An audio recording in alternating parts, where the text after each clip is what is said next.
is it hot outside. Hottest day in New York in years. A scorcher. Hotter than Hades. I mean, it's really hot. Hot night for baseball in the big town.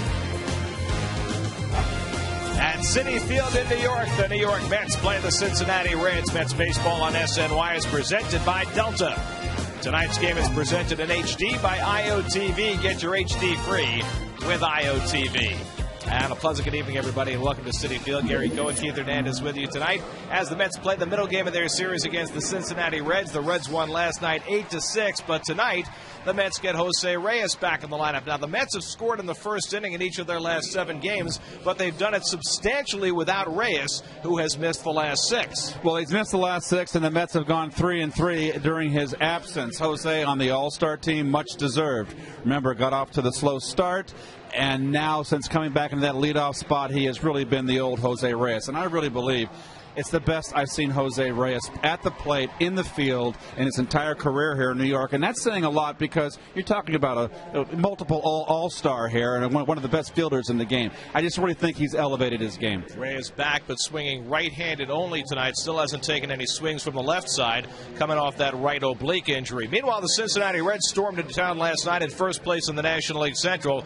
They are the highest-scoring team in the National League. They put up an 8th spot last night. Very impressive. Well, I tell you what impresses me about this ball club is the lineup. And you can talk about the stadium in Cincinnati and it's a bandbox, but they have a balanced lineup left and right. They got speed. They can steal a base. They hit and ran last night. They play excellent defense. And it just looks to me it's a good group of young players. And with Scott Rolen anchoring that veteran anchoring him and Orlando Cabrera at shortstop, it just kind of solidified this ball club. And they just impressed the heck out of me last night. And the Reds will provide a test for Johan Santana, who bounced back from 4 consecutive mediocre starts with a real good one in Washington his last time out. Well, he threw a fine ball game. They made some corrections. They brought down his arm a little bit, both hands, and it made a big difference. I don't think he was tipping his pitches his last time up. It showed in his numbers there. He's 5-5, folks. Come on, you could have 11 wins right now. And the Cincinnati Reds have called up young left-hander Matt Maloney to make his first start of the year. Well, he was the only left-hander that started last year for the Reds. He had 7 starts for Cincinnati. Didn't fare very well. He's a call-up, Aaron Harang on the disabled list. It's a good thing for the Mets because you got Jose Reyes hitting in the leadoff spot. Well, it got to 102 in New York tonight. Sky looks like fire as we approach game time. All the action coming up on SNY.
By Frost Brewed Coors Light, the world's most refreshing beer. By Delta, New York's most global airline, is a proud sponsor of the New York Mets. By Parts Authority, the future of auto parts. And by Lexus.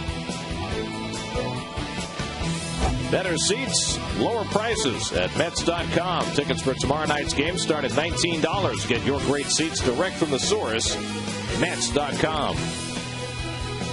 Here's your New York Community Bank around the majors. Roy Halladay needed just 93 pitches to throw a complete game 5-hitter. 7th complete game of the year, 10th win in the Phillies' 3-1 win over the Braves. Carlos Quentin, 2 homers, 3 RBIs, and a great catch in the White Sox 9-2 win over the Angels.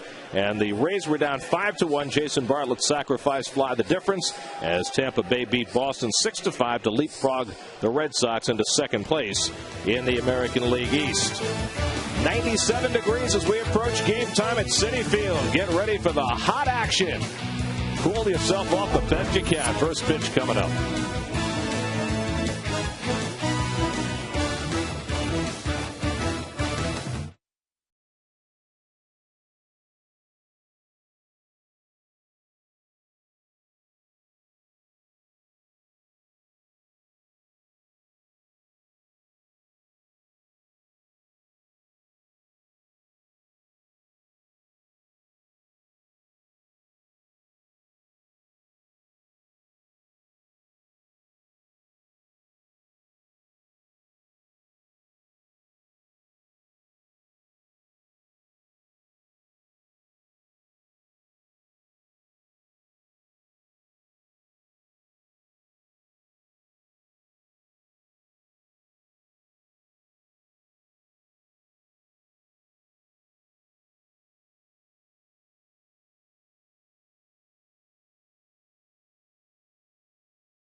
Ford, just about the same lineup as last night for Dusty Baker, although he flip-flops his 5 and 6 hitters, moves Bruce into the 5 spot and Gomes into the 6 hole. Joey Votto gave one more boost to his all-star candidacy last night. 2 home runs and a double in the Reds' 8-6 win.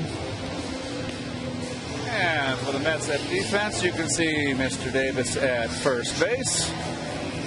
It's Mr. Tejada at segunda base. You're so formal. I am. Jose Reyes back in the lineup after missing 6 ball games at short. The All-Star. There's the man that won the third base voting, Mr. Wright, David Wright at third base. Left field, Jason Bay. Center field, Angel Pagan. He's back in the lineup. And right field, well, what a terrific throw he made last night. Jeff Francoeur behind the plate. Mr. Barajas, Rod Barajas on the mound. Johan Santana, 5-5, folks. How about that? We're right near the All-Star break. Always been a better second-half pitcher. 3-0 lifetime against the Cincinnati Reds. Beat them last year. And looking to get back on the beam. Coming off a very, very good start. Made some corrections in his... Thought he were tipping his pitches. and it paid off his last outing in Washington. What did not change was the fact the Mets did not score for him. They got him 1 run. He gave up 1 run, so it was a no-decision game for him, a game the Mets eventually lost. Brandon Phillips leads off for the Reds. Bluffs the bunt, takes the first pitch fastball high, and we're underway. Phillips 1 for 5 in the game last night. He's heading into the All-Star game for the first time. 6th in the National League in batting starting the night, hitting at .307 and leading the league in runs scored. He already has 64 runs. And he flares one foul, and it's 1-1. Orlando Cabrera on deck, and then Joey Votto for the Reds, who have averaged 5.05 runs per game, tops in the National League. They lead the league in batting average, in home runs, in slugging percentage, second in on-base percentage. A team that has never beaten Santana. He's 3-0 lifetime. Well, lucky there's not AstroTurf out there with little cutouts around the bases. That would be just murderous. You're saying because of the heat? Oh, it just reflects the heat. I mean, all those years I played at St. Louis, they would always put a thermometer on the field on those Sunday afternoon games, and it would be 148 on the turf, reflecting right up on your face. Water boils at 212. How about blood? Does blood boil? Sometimes at a lot lower temperature, depending on the circumstances. It sure felt like it was. Boy, it was hot in St. Louis. The Mets are 1-6 in Santana's last 7 starts. Some of that's on him, and some of that is on them. Santana has received just 2.9 runs per start this year, the 3rd lowest among major league pitchers who've made at least 15 starts. Only Roy Oswalt of the Astros and Dallas Braden of the A's have gotten less run support than Santana. And the Reds, oh, that's the new shirt that Francoeur designed. And the Reds are 15-11 against left-handers this year.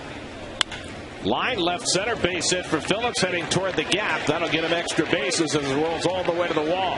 Phillips, who can run, takes a turn at second and holds on there.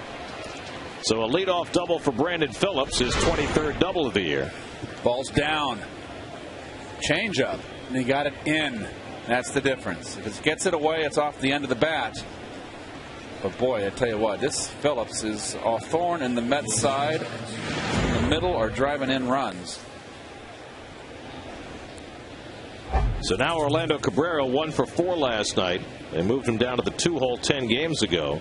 And he's hitting over .350 since they did that. The 36-year-old perennial postseason participant. He had a very successful hit and run in the 5th inning that got that whole inning rolling against Mike Pelfrey.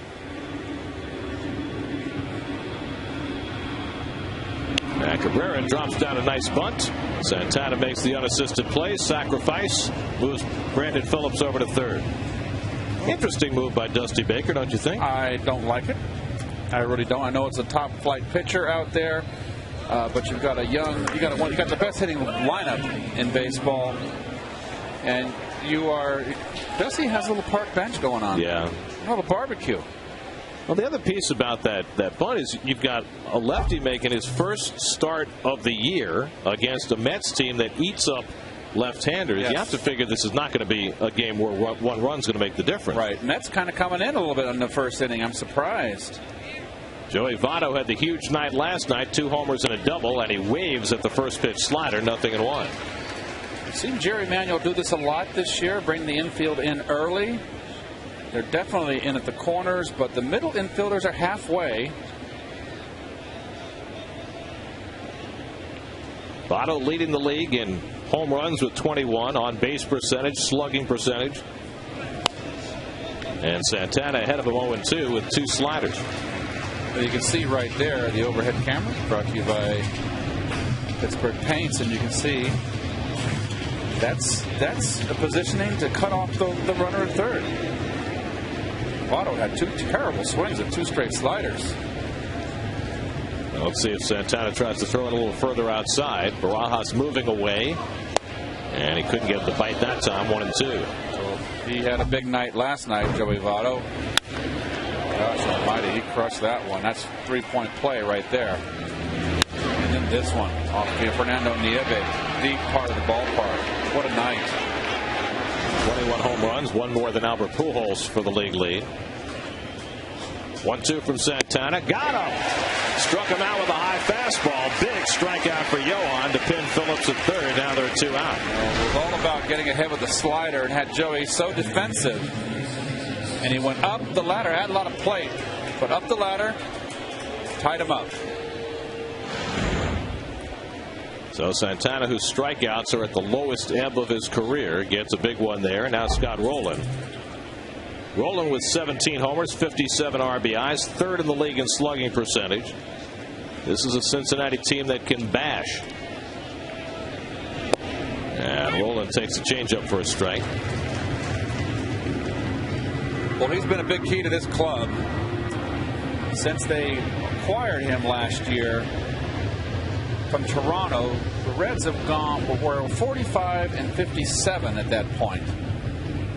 After he joined them, it just turned the whole year around for the Reds. They finished with 33 and 27 and had an 18 and 9 September. So it's a matter. This man's got to stay healthy. He's had an injury-riddled career.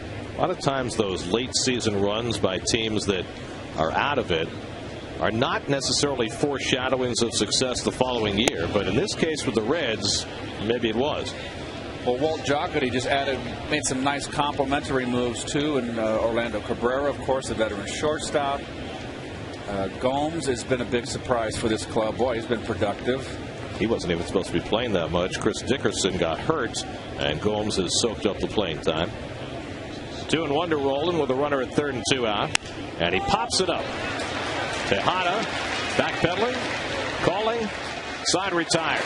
So Santana gets around the leadoff double by getting the 3 and 4 hitters. No score, bottom of the first.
Back in the top spot after missing 6 games, moves Angel Pagan back to the 2-hole, and Ruben Tejada down to 8. The rest of the lineup stays the same against the left-hander Matt Maloney making his season debut. Well, you see the numbers at Louisville. 7 starts last year. We said at the top that he was the only left-hander to make a start for the Reds. They were all right-handed starting 5 majority of the year. Not a hard thrower. Cutter, changeup, a little bit here, a little extra there, a little off here. Little song, little dance. Gave up a lot of long ball last year. That was his problem. 9 home runs he gave up in 41 innings pitched. 9 home runs in 7 starts. Reyes hitting at .277. And he hits one in the air, shallow center. Stubbs was playing deep, but he comes on to make the catch for the first out. So Reyes is retired. And the defense for Coors Light defense for the Cincinnati Redlegs. Votto, Phillips, Cabrera, Rolen in that infield. Gomes, Stubbs, and Bruce. Same group as last night. Corky Miller behind the plate. So they made a couple errors last night. That was a very rarity for this ball club. Not a mister among the entire group? Well, only for the Mets. I'm a front runner. You're very respectful. Oh, yes. Here's Angel Pagan. Angel hit his 5th home run of the year last night, went 2 for 5, has the batting average at .303. And he takes a strike from Maloney. Matt Maloney, 26 years old, from Huron, Ohio, by way of the University of Mississippi. He was originally drafted by the Phillies, a 3rd-round pick in '05. The Reds got him when they traded Kyle Loesch to the Phillies at the trading deadline in 2007. Aaron Harang, who had back spasms and was scratched last night, was placed on the DL today to make room for Maloney. Well, we gave away that changeup a little bit. He kind of goosed it. Sorry, folks. I have a discerning eye, and I'm always looking.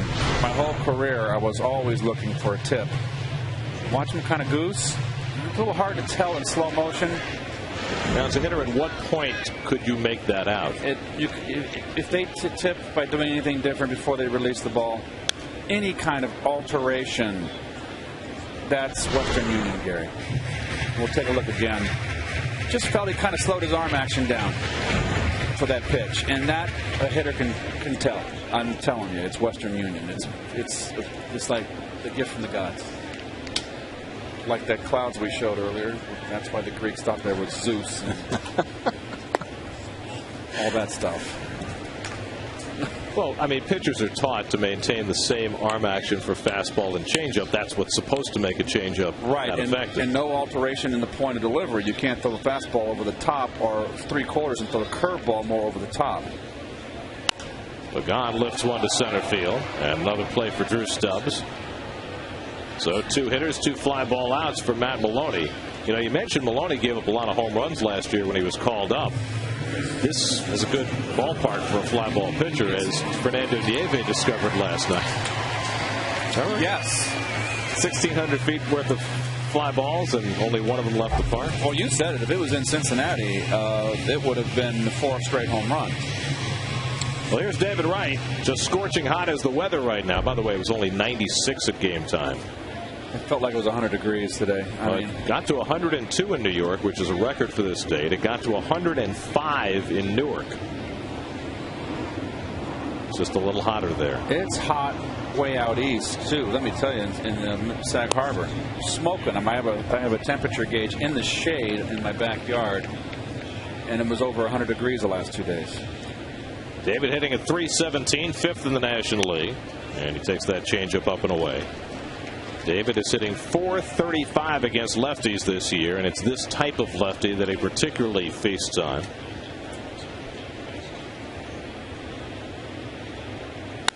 He hits one to dead center field, chasing Stubbs back to the track, back at the wall, and reaches to make the catch.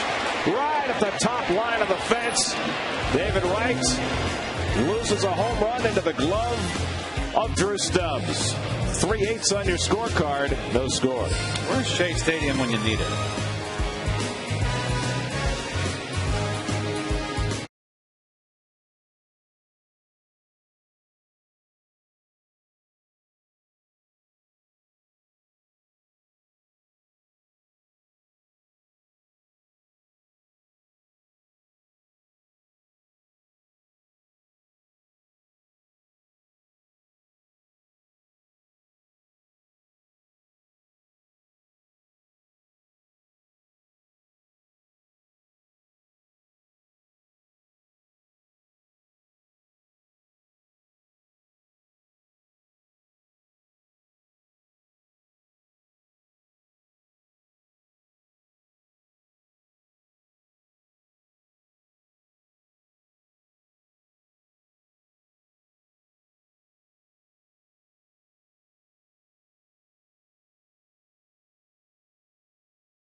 And they don't score in the first inning. 1, 2, 3. All fly balls. F8's on your scorecard.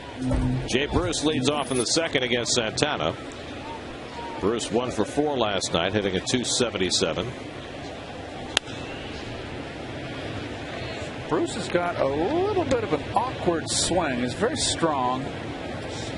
And his follow through, if you watch at home, he kind of locks his hips up a little bit. Doesn't get full rotation of the hips. But again, so upper body strong, like so many hitters today. Santana coming right after him with fastballs and gets ahead 0-2. Oh, I like the 91 on the gun. Jonny Gomes on deck, and then Drew Stubbs for the Reds in the second.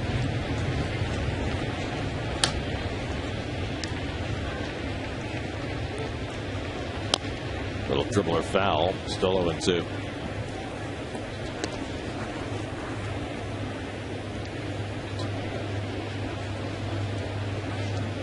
Jay Bruce, just 23 years old, #1 pick by the Reds back in 05. Reds have built quite a core by drafting well. That's what it's all about. Here, radar guns. When did they first come on the scene on the ballparks where you can see them? The first one that I can remember, gosh, I think Arizona might have even been the first one. They didn't come into the league till '98, so it's a relatively recent phenomenon. I think they got their radar gun when they signed Reddy Johnson. Well, I remember when I was playing. That looks like a Saturday Night Special. Anyway, what's his name? That guy that had the white hat in Dodger Stadium. Yeah, Mike Brito. Yes, but he had a radar gun, but they didn't post it on the scoreboard. Exactly, but I remember he was the first guy I noticed when they radar gun. Well, you had Bob Feller and the motorcycle. That was kind of like a radar gun. Yes. We showed that when we were in Cleveland. Here's the 1-2, and the changeup hit in the air to right center. Angling over is Pagan. And Bruce retired for the first out. So 1 away. And now Jonny Gomes will come to the plate. Gomes 1 for 5 last night. Has had a surprising year for the Reds. Look at that RBI. Look at the production. I mean, it's not like he's got 56 RBI and 20 home runs. He's got 10 home runs. That means he's been very productive. With the big elbow pad on that arm. Well, Gomes' history had been as a part-time player who would hit a lot of home runs, but not do a whole lot of other things well. Pops it up in foul ground. A long run for Davis, but he won't get there. But Gomes has had the opportunity to play every day for one of the few times in his career and has really run with that chance. All those pleasant surprises that made general managers look great. But the Reds general manager, Walt Jocketty's got a track record.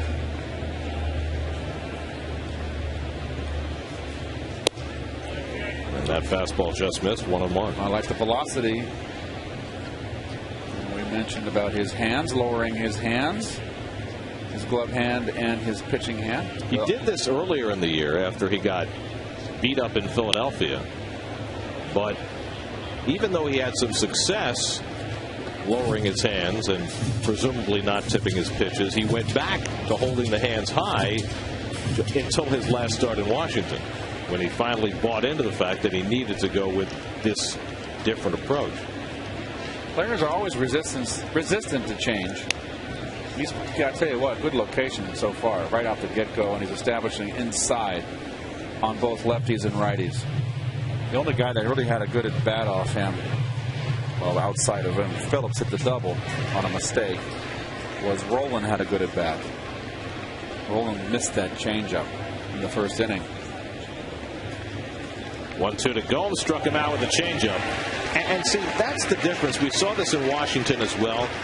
You didn't see the hitters either laying off the changeup out of the strike zone or having the comfortable swing against it. I agree, Garrett. It was almost like there was something there that the player, they were just taking the changeup like it wasn't fooling them.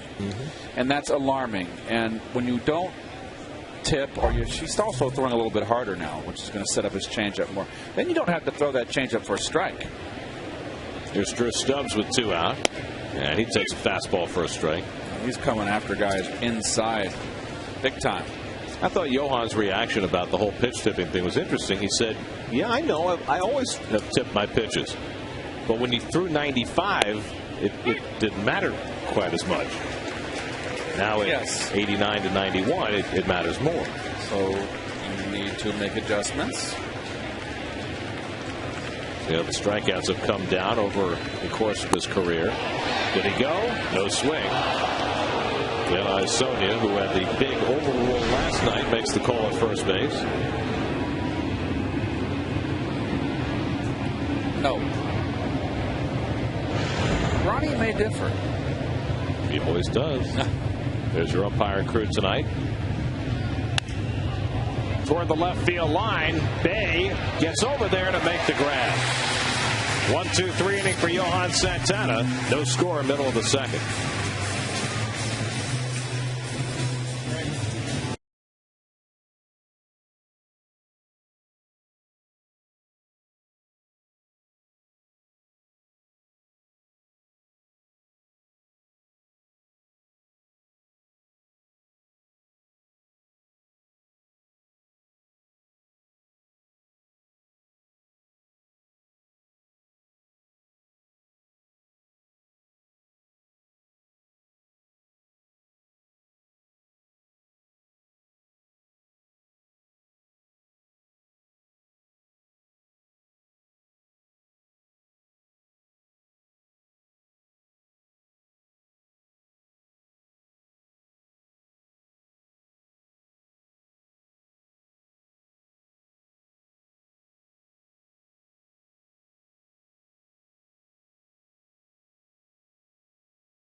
Game with the Reds tomorrow night with John Neese on the mound against Bronson Arroyo.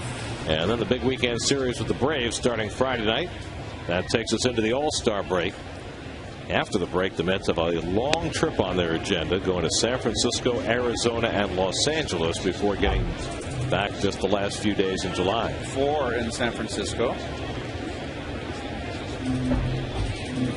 Ike Davis 1 for 4 last night, hitting at .261. Ike with 10 home runs, only the 3rd Met rookie ever to get to double digits in home runs before the All-Star break. The most home runs a Met rookie has ever hit before the break, 1965. Ron Swoboda hit 15. What did he wind up with? I think he had 19. Then in 1999, Benny Agbayani hit 11 before the break. And now Davis, only the 3rd Met to get to double digits. Maloney's got a nice little breaking ball. He's got an easy free motion. Looks like he might be sneaky.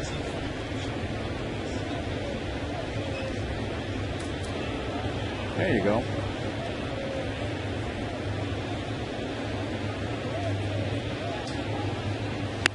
And Maloney comes upstairs to get Davis for his first strikeout. Well, that is textbook pitching right there. Sliders down and away, and then upstairs with a heat. Watch the focus.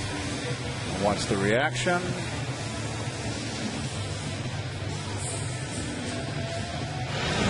Oh well. Can't get a hit every time.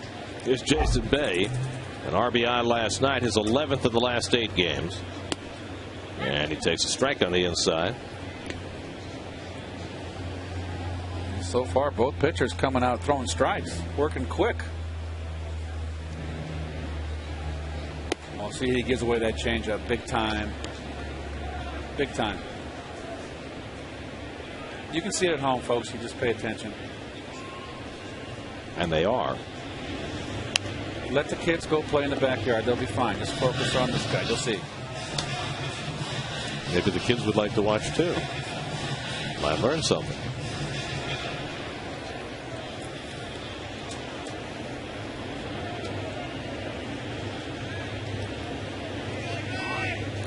One, two, up and in, and it's 2-2 to Bay.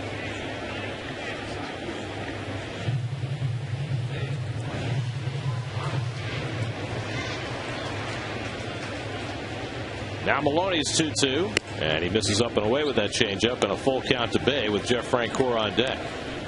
Matt Maloney pitching on his day. He last pitched on Thursday for AAA Louisville, so that's why he was the guy who got the call in Harang's spot tonight. Maloney made 15 starts for Louisville this year, 6-5 with a 3.5 ERA. And after giving up those 9 home runs in 41 innings last year, Maloney allowed just 5 homers in 82 innings in the minors this year. So he's able to keep the ball in the ballpark better. Bay hits one down the right field side. That'll go out of play. Yeah, it's hot. Well, saw Ike Davis around 3:30 today coming in off the field saying, oh my gosh, how hot it is. And I said, Ike, you should be at St. Louis on AstroTurf with cutouts. Only the cutouts. It's summertime. It's supposed to be hot. Exactly. 8th pitch coming to Bay, and he bounces one foul. Down to Chip Hale, makes a nice two-handed stop. I will catch a ball barehanded. Two-handed is the way to go. Correct. We're sticklers on that. I'm sorry, I interrupted. No, it's just this is a hot day. I mean, it was smoking. Not all that humid though. No. Bay hits one deep down the left field line, but foul. I think Bay's got him zeroed in on his little tipping on the changeup. I mean, tomorrow it's going to be more humid, probably lower temperature. It might actually be more uncomfortable than today. Yeah. Well, Bay's seen 9 pitches from Maloney. Seems to have him measured. 3-2. Struck him out. Went away with that little cutter, I guess. No, the changeup was it not? Yeah. At 86. Well, maybe not. Maybe a fastball. That little sink action on it. There's something going on at the end there. So back-to-back strikeouts for Maloney. He's retired the first 5, and now Francoeur, who's the only man who's ever seen Maloney before in a regular season game, faced him as a Brave last year when Maloney was called up last June. And Jeff takes a big hack at a fastball, 0-1. Francoeur just 4 for his last 28, but he's hitting .348 this year against left-handers. No score in the bottom of the second, and Francoeur bounces one foul.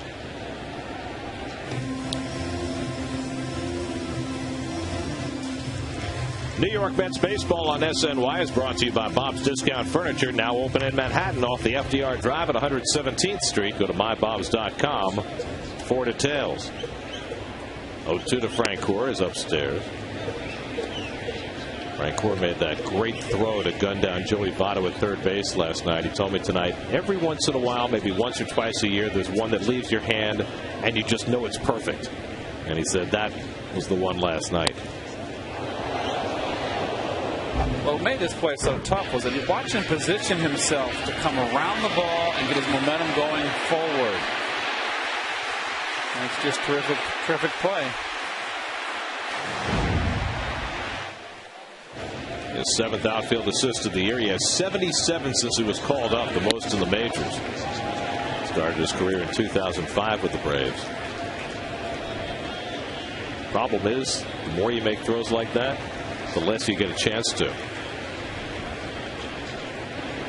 2-2. Foul back. But in the long haul, from a team standpoint, you have less teams going first to third.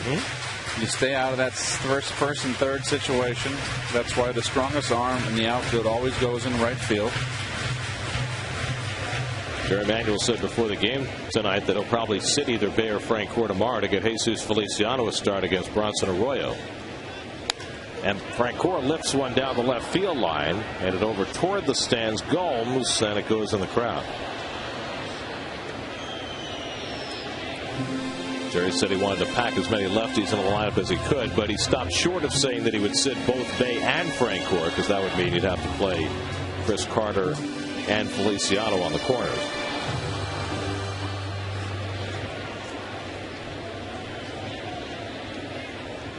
Three long at bats for the Mets against Maloney here in the second. He fanned the first two, Davis and Bay.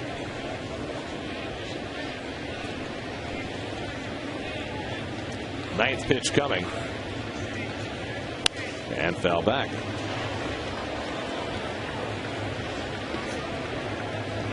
Now, if nothing else in this inning, the Mets are getting plenty of looks at what Maloney's got.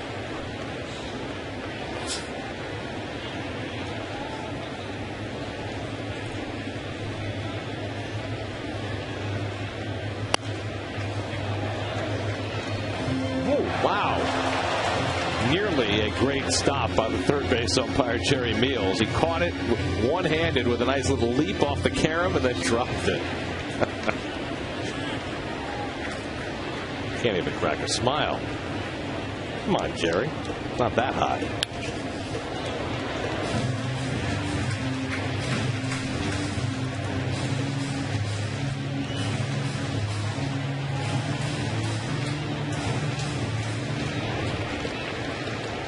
Well, Bay just had a 10-pitch at bat. This is going to be the 11th pitch to Frank Gore. And a little dribbler curling into the glove of Maloney. And the inning is over. 6 up and 6 down for Matt Maloney. No score as we go to the third.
Corky Miller and his Sal Fasano mustache lead off for the Reds in the third inning.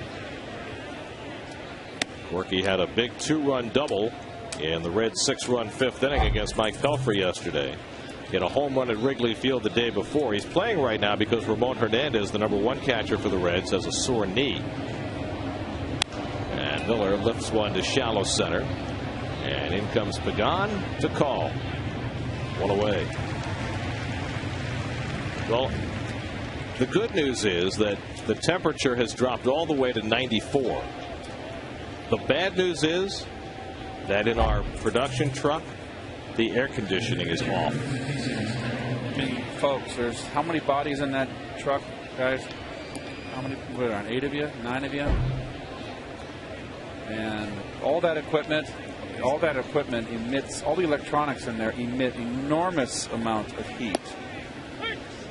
And the guys in the truck have to wear jackets because they have air conditioning jacked up in there to keep the equipment cool. And now they're going to be in there with, there's no windows. They're in trouble.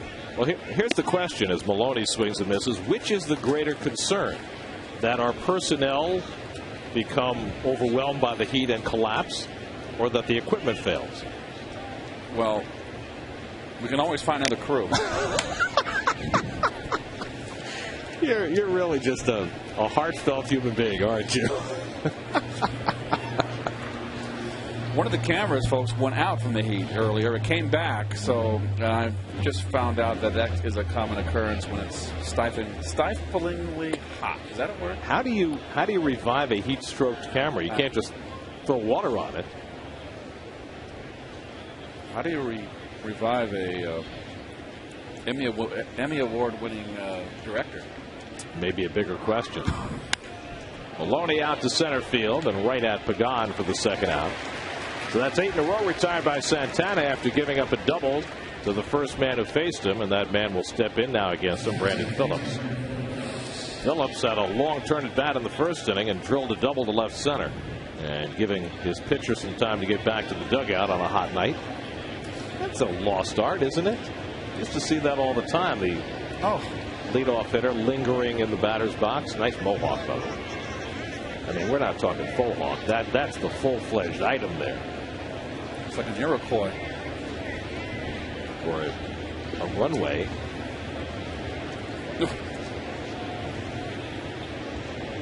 Well, the only mistake Santana's made today on any of his pitches has been the changeup. He got down, which is okay, but got it way too much in and gave up a double to Phillips to lead the game off. Well, Johan has certainly looked just as solid starting this game as he did in his last start against the Nationals, which was really a turnaround for him. His previous 4 starts before that game in Washington last Thursday, he had a 5.96 ERA, very un-Santana-like. Phillips out to center field. We've already had a 3-8 inning on the other side, and now we've got one for Santana and the Mets in the top of the 3rd. 9-pitch inning for Johan, no score.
out their new web store in the computer and see what they're up to at nynysports.com.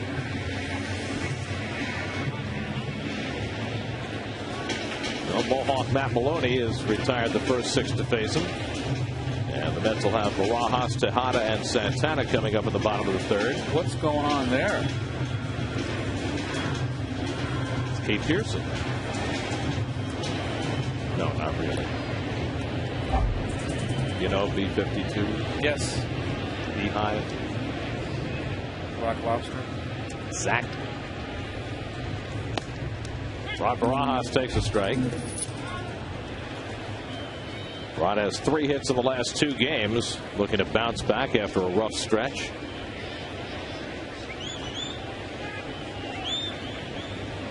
Mets are trying to reduce the workload for Barajas somewhat. It's one of the reasons why Josh Thole is here, and Thole is set to start tomorrow night. Well, Rod's a big guy. Not getting any younger. 34 years old. Good changeup by Maloney, and it's 1-2. And we've talked about it before. The numbers from the last couple of years bear out the fact that when Barajas plays too much, his numbers tend to fall off the second half of the year. Drives this one to right, but right at Jay Bruce for the first out. So 1 away. Let's check out our AT&T trivia question for tonight, shall we? The only 2 players in Major League history to have 25 or more homers and 80 or more stolen bases in the season. Now, I know one of them. He played for the Reds.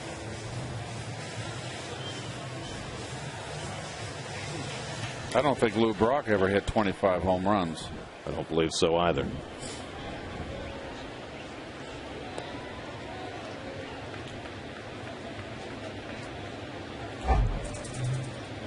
There's one Hall of Famer. I don't know. I guess we're going to have to wait and see the answer. That's the one that's obvious to me. If you whisper to me off the air, nobody's going to know what you're saying. He's not supposed to tell. I'm not telling. I just said I think one of the guys played for the Reds. Ruben Tejada 0 for his last 16, and he takes a strike. It's 0-2. Tejada cooling off with the bat a little bit.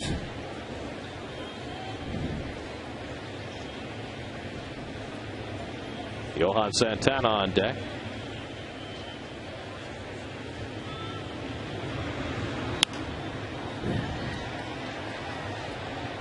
The guy who played for the Reds, who had 25 or more homers and 80 or more steals, was Jason Bay's favorite player growing up. I think I know who it is. But I'll keep it to myself. Good for you.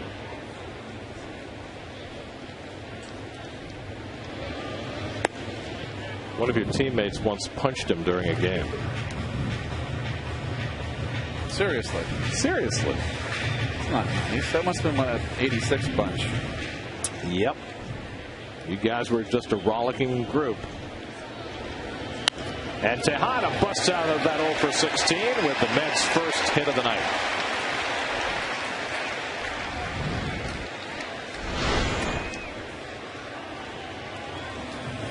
It looked like a little changeup or maybe a fastball away. He stayed back nicely. He likes the ball down.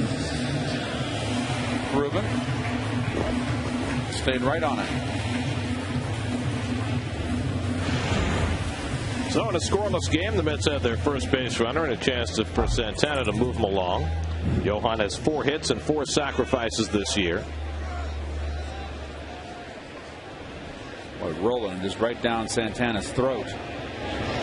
Tejada runs. The throw by Miller, and he's out from me to you. Well, not sure what that was, and I have no idea why he didn't slide.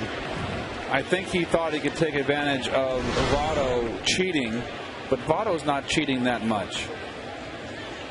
Did someone miss a sign? Was there a hit and run? But there's still no excuse not to slide. Well, you wouldn't hit and run with a pitcher. So 2-6 on the caught stealing, and Tejada is erased.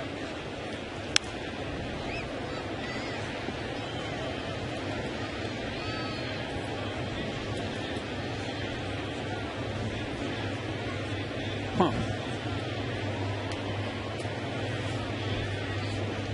Mary's quizzical.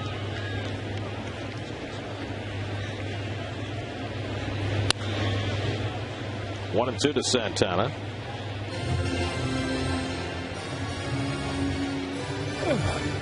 Excuse me. Sorry, yawn. Was that a heat yawn? Yes. Have to hydrate. Pulled over the bag and just foul. Well, Santana that close to an extra base hit.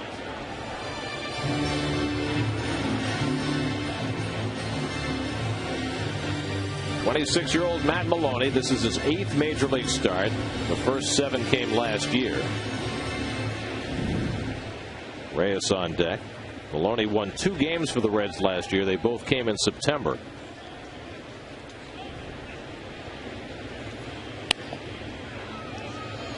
And he was in the 5th starter competition in spring training for Cincinnati, along with guys like Travis Wood, who we saw last night, and Mike Leake, who eventually won the job. Aroldis Chapman, the fireballing lefty from Cuba, who's down in the minor leagues, becoming a reliever now. But Maloney getting the shot tonight. Well, Santana giving a good accounting of himself here, building up that pitch count. Well, they gave Aroldis Chapman a ton of money. Over $30 million, slightly over $30 million for 6 years, the Cuban defector. Well, lefty who throws 98 is a pretty special commodity. I agree. Boy, how do you pull a ball that foul? How do you do it? And then Walt Jopley turns around and signs Orlando Cabrera and Jonny Gomes for guaranteed contracts of only $4 million total. See, Maloney's been a strike thrower tonight. A lot of foul balls against him. And Santana has already seen 7 pitches in this at bat. The last inning, Maloney faced 3 batters and threw 26 pitches. It's hard to do. He's thrown 19 more to 3 batters in this inning. And another foul ball from Johan.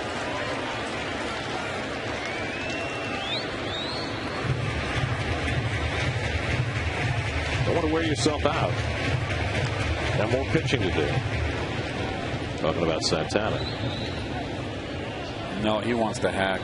He likes to swing the bat. One of these days he's going to hit that first big league home run, you know. He's way out in front, though.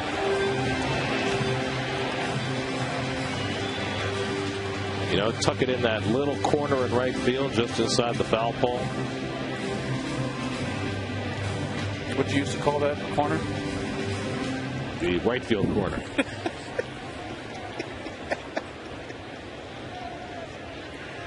11th pitch of the at bat coming up to Santana, and he hits one in the air down the right field line, but that's foul. So he was shooting for it. Right in that corner. He just got a little ahead of it.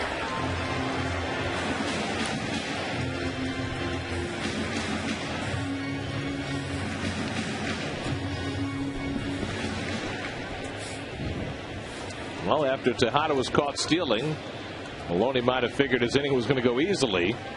But Santana cracks one deep right field back toward the corner. That ball is out of here. He did it. His first major league home run. And the Mets take a 1-0 lead.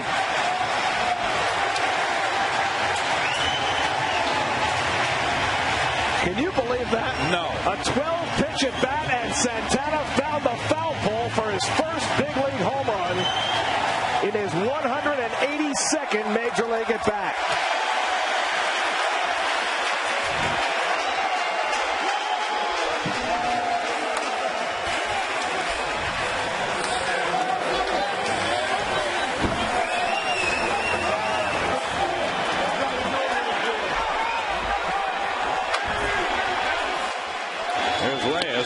He takes a strike.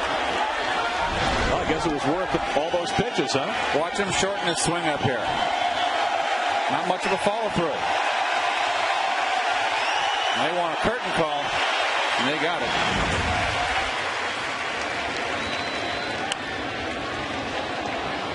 Oh, we mentioned Maloney had given up 9 home runs in 41 innings in his 7 starts last year. He threw 12 pitches to Santana, and that's the result right off the foul pole. What am I going to throw him to get him out? I was doing just fine. I got 8 in a row. Well, not 8 in a row, but the first 7 out of 8.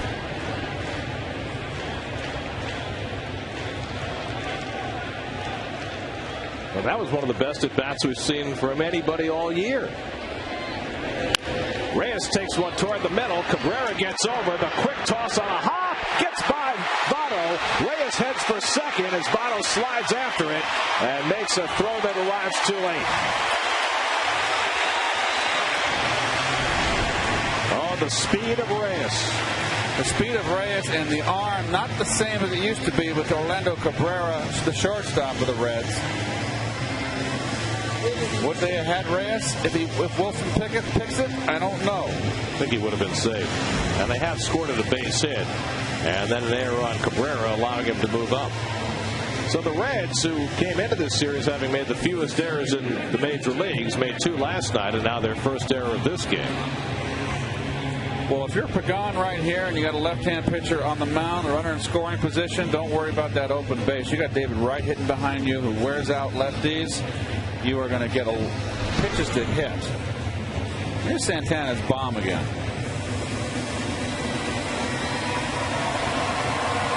How about that? Good call, Garrett. First home run by a Met pitcher since John Mayne hit his home run off Ian Snell of the Pirates in 2007 at Shea Stadium. And Pagan takes the changeup for ball 1. For every Met home run hit at Citi Field this season, Stuart Rohr and Kinray's Home Runs for Charity program will donate $1,000 to the Mets Foundation. Kinray has donated $28,000 so far in 2010. Pagan pulls one foul. 1-1. Well, the best thing about Reyes getting that infield hit, gives Santana a little time to relax in the dugout. That was quite an effort. A 12-pitch marathon resulting in the home run. Pelfrey says, I'd like to join that club one of these days. Pagan gets under one to left field. And Gomes drifting on it to put it away and end the inning. But the Mets grab the lead in unlikely fashion. Johan Santana, 182 at-bats in the major leagues, his first home run, and he gives himself a 1-0 lead.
it's a warm night, we needed to create a little more body heat in the booth, so we brought in our favorite partner, Kevin Burkhardt. Kevin, it's great to have you up here in the booth. Well, thanks, guys. Keith, how are you, buddy? Nice to see you.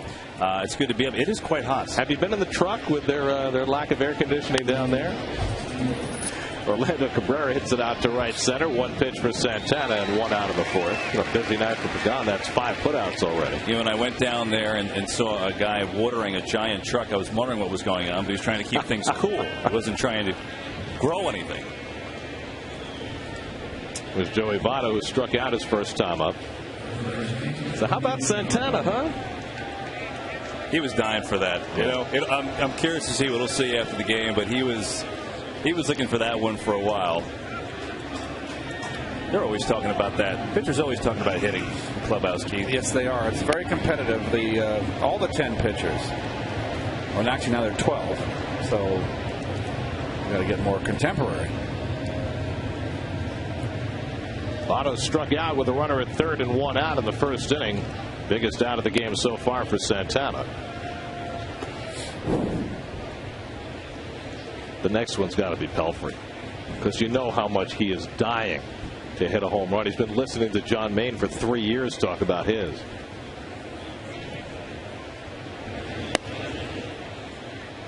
Pelfrey's improved at the plate this year, too. He's had a good stroke. He doesn't have the home run stroke, though. But he's big enough if he runs into one. Sure. In the right ballpark. Phillies say. Interesting. Santana pitched completely different to Votto this time. You would think he might go back. That's just respect for a very good hitter. All the good pitchers never pitched the same hitter. The big hitters the same four at bats. I mean, he made him look bad the first at bat. First at bat, he went after him with sliders, struck him out with a fastball. Here he walks him. First walk of the game for Santana after he retired 10 in a row. Guys, I was talking to Rolen today as he steps up to the plate here, and just about all of his shoulder injuries, his surgery, just trying to move forward. And I asked him if he ever thought that it was going to be it for him, and he said, of course, I thought that way. But I think the unique thing is that he saw a trainer in Florida had to completely redo how he swung the bat. I mean, he'd been playing one way his whole career, and what he had to do essentially is lower his hands, lower his swing plane a little bit. Because essentially the trainer said, look, if your hands are as high as they used to be, if you're swinging that way, you can do it, but you're going to be on the DL 4 times a year. That's the bottom line. So for a guy at that point of his career to relearn everything, pretty impressive what he's been able to do, especially the year he's putting together now as an all-star. I agree, and that's some of the great advances. A good changeup by Santana. That's some of the great advances in the game where, I guess, with kinesiology and all the advancements, completely fooled in that changeup, not a strike. So you can have someone tinker, and it's not a great alteration. Lowering your hands is not a big adjustment to make. But for someone to say they can look at your bone structure and know what is better for it wasn't around in my time. And the changeup strikes out Rolen for the second out. Third strikeout for Santana. Well, he just went right through Rolen on this at bat.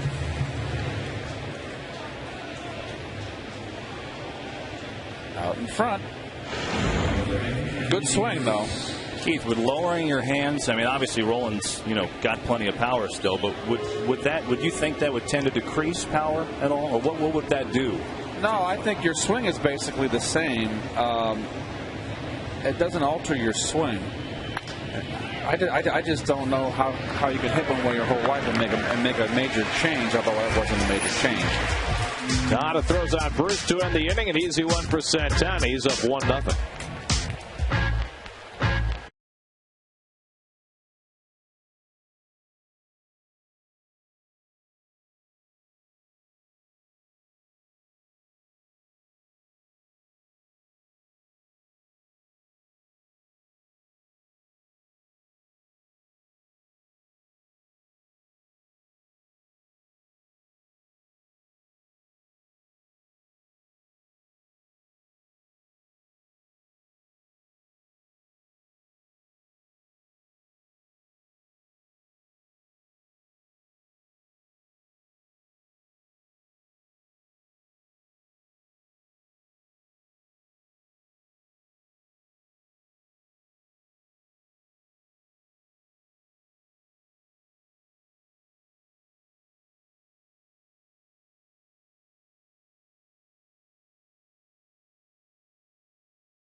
NBA free agent frenzy as they debate the top 9 New York sports stories of the day on Loudmouths, presented by Geico, part of the New York Sports Local, tomorrow at 6, only on SNY. Part of the batting order for the Mets, second time around against Matt Maloney. And David Wright takes a changeup for a strike. David fly to center his first time up. Mets have scored 1 run today, and that was on a Johan Santana home run, the first of his career. And David has a base hit. When's the last time that a soft-tossing lefty got him out twice in a row? Like 2006? Well, it wasn't exactly a soft out he made the first time up. No. To the top of the fence in center field. When David makes outs lately, they've been loud outs. That's 99 hits now for David. Came into the day third in the National League in hits, among his other numbers. So the Mets have their 4th hit off Maloney, and now Ike Davis has struck out his first time up.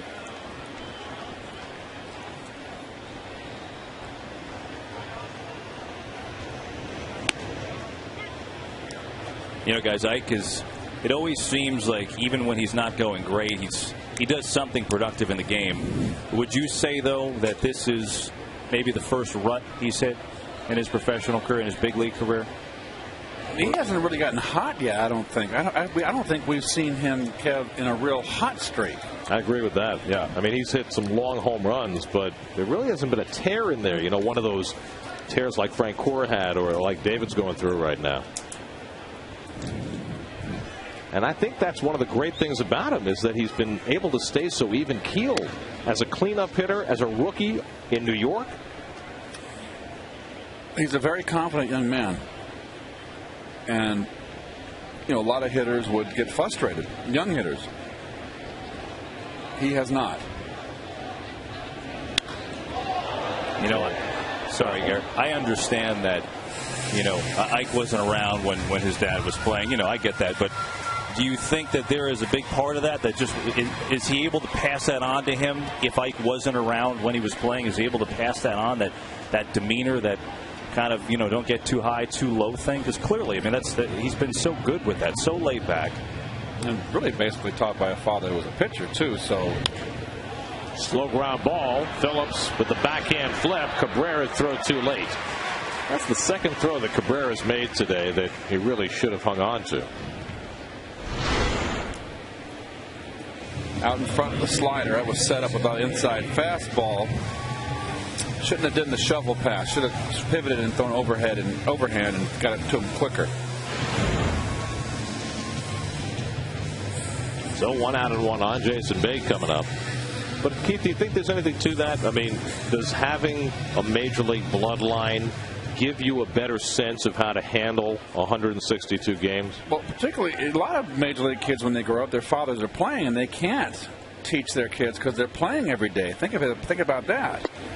But I think absolutely, if you have a father that's played in the big leagues and knows what it means to play 162 and 182 days, and the highs and lows, and how to be even keel, those are the things you learn as a rookie. You don't get up in the highest mountain and get down the lowest valley. And that usually comes with experience and success. And, you know, some guys have personalities that show a lot of emotion, and some guys are very easygoing, even keeled. It doesn't mean what's going on inside their head is the same insecurities. You know, Bay's very quiet, and we've seen a lot of moments now where the season has kind of made him very frustrated. So just because someone's even keeled doesn't mean that they don't have their battles. But we've kind of gotten sidetracked with Ike, and I am very impressed with how he's handled his first season here. And really, Gary, you said it. He's in the cleanup spot. Well, Mike Leake, his teammate at Arizona State, was talking to him today, and he said he was the same exact way in college. It's not a new thing. He said, you know, being at school, no matter what, you wouldn't know what was going on because Ike was always the same way. I mean, you know, he had a walk-off home run earlier in the year, and it was fun on the field, the whole pie thing. But then in the clubhouse, it was just like, okay, see you tomorrow.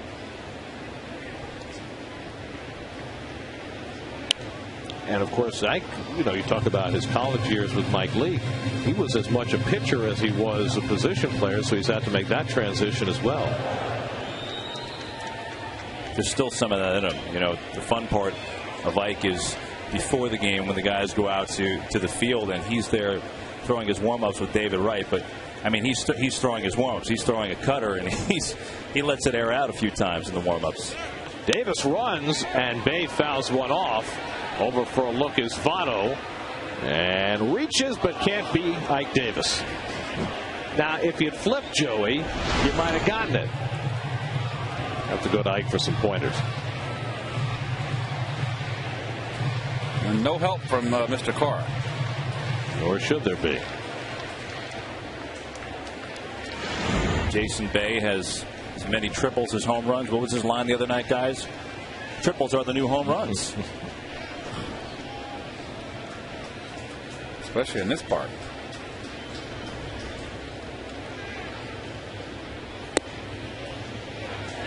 Well, Matt Maloney's thrown a ton of pitches in this game. He has not walked a batter, but he's thrown 80 pitches with one out in the fourth inning. The Mets have hit an enormous number of foul balls in this game. Kind of like a John Maine start. 3-2. We'll see if Davis runs. He does not, and Bay hits a slow ground ball. Cabrera gets the out at second against the slow-footed Davis for the second out. New York Mets baseball on SNY is brought to you by Acela Express. Book your trip today at Amtrak.com and by Pepsi.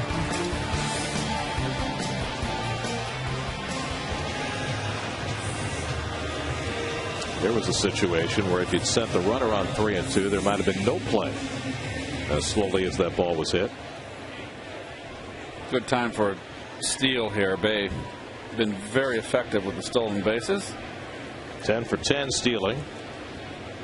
Frank Core hit a comebacker his first time up. After around, what, 15 pitches? Or close to it. Yeah, he had an 11-pitch saga. Santana outdid him with 12 and a better result. There you go. Got to come prepared and share. How about that?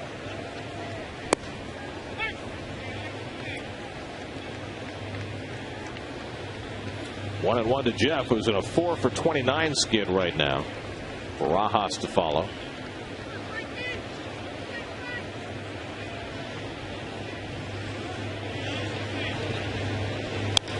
Off the end of the bat, shallow center. Out goes Phillips to grab it. Side retired. Well, hitting one left after 4, 1-0 New York.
New York.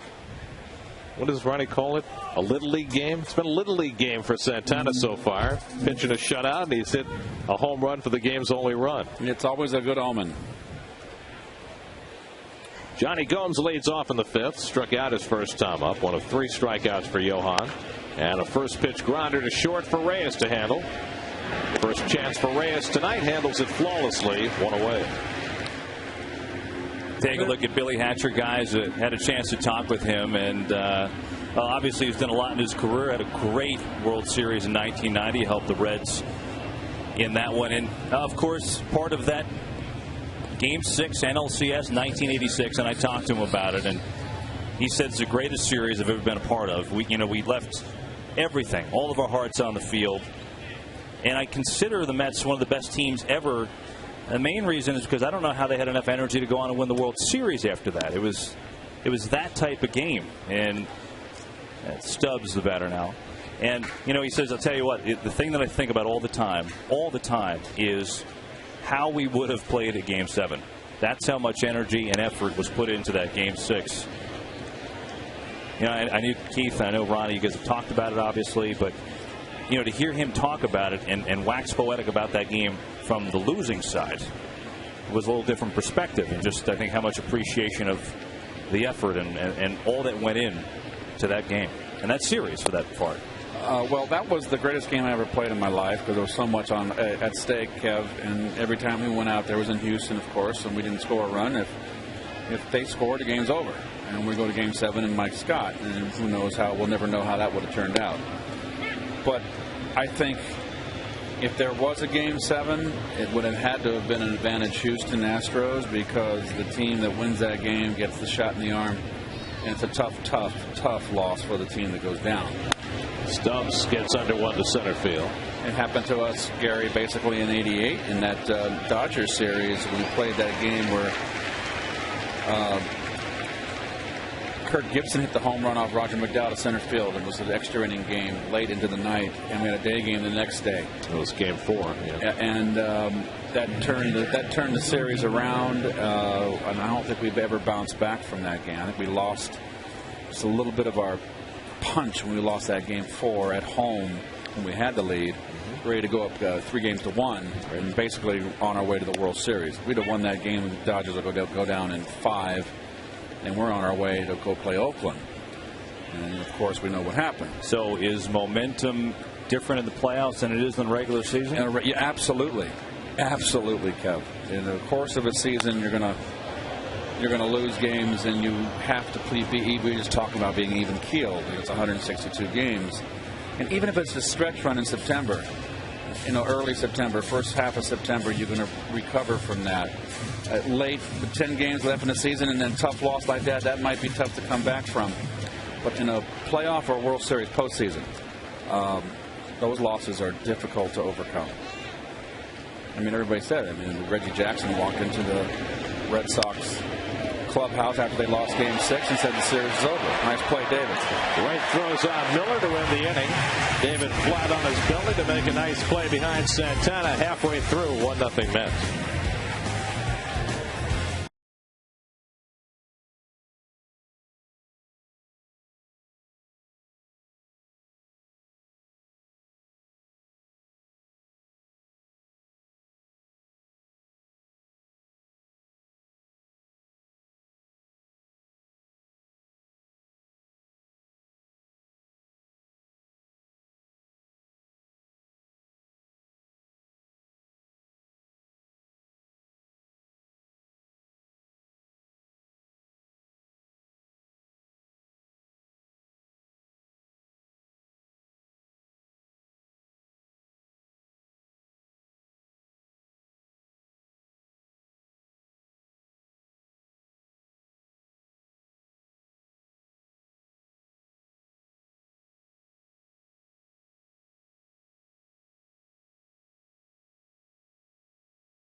Matt Maloney in his first start of the season, 84 through 4.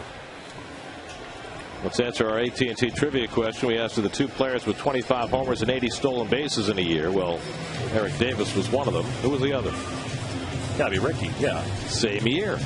How about that? Had to be Ricky. I didn't know Ricky had hit 28 home runs in a season. That's a lot for a leadoff hitter. Yes. I didn't know that Davis stole that many bases. And Eric Davis was Jason Bay's favorite player growing up in Trail, British Columbia.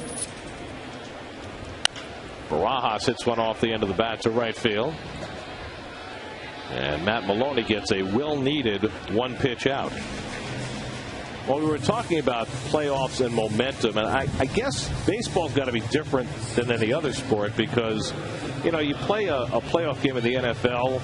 Well, if you lose, you're out. Right. You play a playoff game in the NBA or the NHL, you lose, you got 2 or 3 days to recover. But how do you recover and play at the same emotional level the next day, which you have to do so often in the postseason in baseball? Well, when you're in the postseason, if you know, you got to be comatose if you're not up for postseason play where everything's on the line. As a player, you welcome it. And I always envy Yogi Berra being in all those World Series. Fortunately for me, I got into 3 postseasons. The tough losses, like I said, when you get the day game after the night game, they're the tough ones to bounce back from. But, you know, you welcome postseason, and, you know, the course of a season you play 162 and 182, and you know, it's the one sport that it's the long haul. It's the marathon of all the sports. It's really a test of your fortitude and your certitude. But those postseason series, as Tejada lines out to left for the second out, they're not marathons. They are sprints. So how do you change? How do you adjust to that? Well, some guys fold their tent, Garrett. Some guys can't play in postseason. You find out where Lenny Dykstra comes to mind, what a great postseason player he was. I just think the fact that you're in the playoffs, this is what it's all about, that is enough right there. And you never quit. Athletes don't quit. I mean, the teams that get there are the best teams. They're not going to fold. Well, here's Santana, who homered his first time up tonight. Watch the short follow-through. Hardly any follow-through in that swing. And he wrapped it around a foul pole. Only one Met pitcher has ever hit 2 home runs in a game. I played with him. That was Walt Terrell. In Wrigley. 1983. Crazy crowd. Wind blowing out. No wind here. Santana's going to have to do it on his own. But he goes down on 3 pitches this time. Maloney has his 3rd strikeout. Mets are down 1-2-3 in the 5th. After 5, Santana 1, Reds nothing.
Well, Johan Santana has followed up his 7 stellar innings against the Nationals last time out with 5 scoreless tonight. He's allowed just 1 hit. That was to the first man to face him, Brandon Phillips.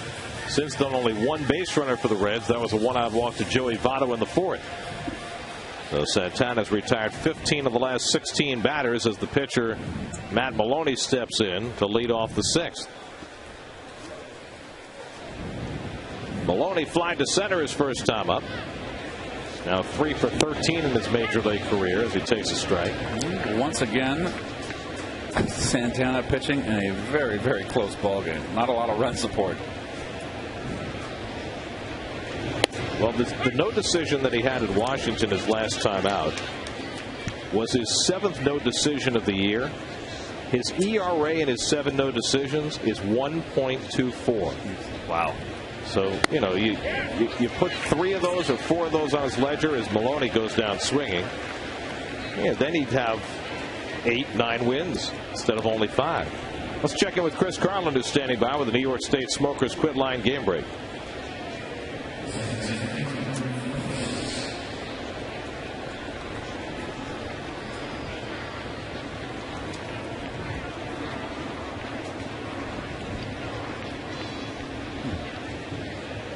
All right, Chris, the Phillies have just 1 hit in that game against Jurgens, but that was a 2-run homer by Raul Ibanez in the 1st inning. Scary the Braves have been doing all this without Jurgens, huh? I mean, it's pretty hard to believe. They've been good and the staff's been good, and he hasn't even been a factor. It's just making the 2nd start tonight, coming back. Here's Brandon Phillips, who has the only Reds hit, a leadoff double in the 1st. He was stranded at 3rd. Well, Tim Hudson really picked up the slack, made the All-Star team coming off the surgery. Didn't pitch that much last year, just pitched towards the tail end of the season. And Derek Lowe has pitched a lot better this year than he did last year. Yep. And Troy Glaus, my goodness. Phillips drives another one to center. Pagan going back. He's there to grab it. Pagan got a good jump on that ball retreating. That is 7 putouts already for Pagan in the first 6 innings of this game. So Johan using the big part of the ballpark to good effect. And he's kept his pitch count way down tonight. Remember, he was pulled after 7 innings and 97 pitches his last start. I think Jerry has been very cautious with him in terms of coming back from the surgery and keeping his pitch count low and pulling him out what he can pull him out. I think the question is, when do you take the reins off? That's especially after the stats that you just recited about his no decisions. You know, game like tonight, cruising, certainly could change. The Reds have a great offensive team, but 65 pitches in almost 6 innings. It's outstanding. It'll be an interesting call because originally the way the rotation was set up, this was going to be Santana's last start before the All-Star break. The Mets were going to go through rotation through the off day, but then they decided to skip Takahashi, so that means Santana's coming back Sunday afternoon to pitch that last game before the break against the Braves. And I think that has to have some influence on the decision. Now, I asked Jerry, second half of the season, how are you going to set up your rotation? Pelfrey goes Saturday, so you're going to throw Pelfrey, throw Pelfrey Thursday, go Johan, and you'll set it up like that? And he said, not necessarily. He said, we'll chart it out. We'll see. You know, we're not going to chip anybody of a start. But if I could give a guy a couple extra days rest, I'd do that, and then maybe, push them hard over the weekend. The other question is, Takahashi goes to the bullpen tomorrow because he's being skipped. Coming out of the break, is Takahashi in the rotation, or will somebody else be? How about a trade? Well, that could be the somebody else. 2-2 to Cabrera. Hit toward the hole, a base hit. So the Reds have just their 2nd hit of the night, as Cabrera got a changeup and yanked it through the hole. Interesting. Both hits off of Santana have been changeups. Both down to right-hand hitters, but over the inner half of the plate. Well, here is Votto with the tying run at first base. Votto came up in the 1st inning with a runner at 3rd and 1 out, and Santana made him look bad, struck him out. Then Votto drew Santana's only walk in the 4th. The National League's leading home run hitter, Votto with 21 after the 2 he hit last night.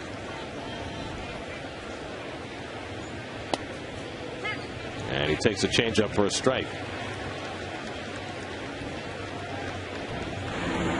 Well, here's your IOTV pitch differential, and you can see right there. Wants that changeup down and away, outside corner. Look where it is. Down, inside corner. Too close to the barrel of the bat.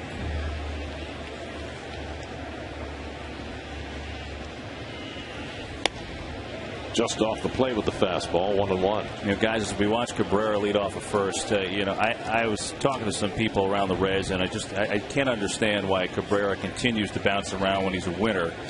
And one person told me, you know, the only question for us was range. That was the big thing. We checked on it. We think his range is still okay. As far as a winner goes, he's been a big addition to the clubhouse. Santana had him leading the wrong way, but couldn't get it over there in time. Well, I think also his arm is not what it used to be. Sure. We saw that last night. But I guess there gets to a point where it's not what it used to be, but serviceable, as opposed to a problem spot.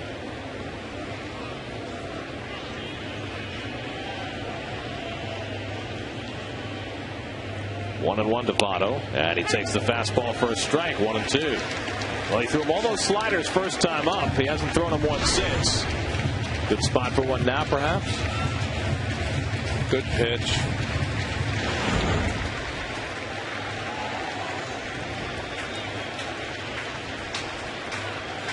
Stayed away this series. I mean, this is bad.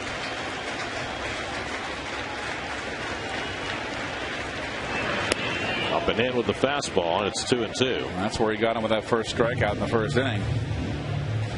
That fastball upstairs that Votto couldn't hold up on. Look at those numbers for Joey Votto, having an MVP caliber season for the first place Cincinnati Reds.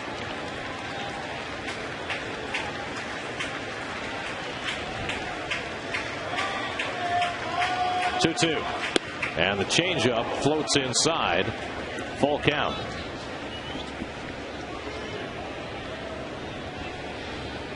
Scott Rolen would be next. Davis tells Santana he's going to play a step behind Cabrera, who will be running with 3-2 and 2 out. Well, Votto just a little more set here. Tough left-hander.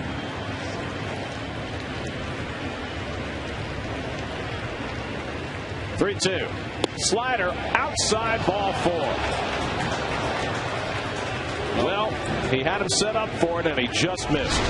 Well, good at bat by Votto. He didn't pull off here, Garrett. He went right in. Well, he did kind of. The fan, he did fly out.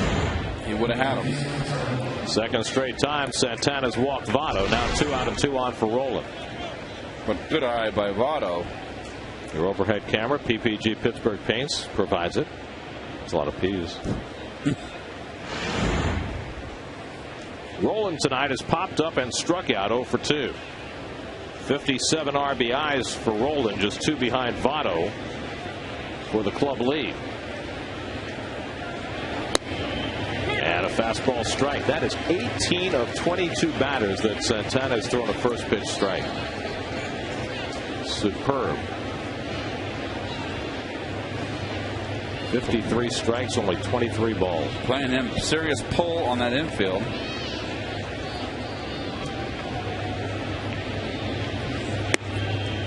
One and one to Rolen. I like the fact that Ike Davis is way in the hole. That's where I like to play on right-hand hitters. Like way back. He doesn't have to hold any runner on. Look at him. He's way in that hole and allows Tejada to get more up the middle.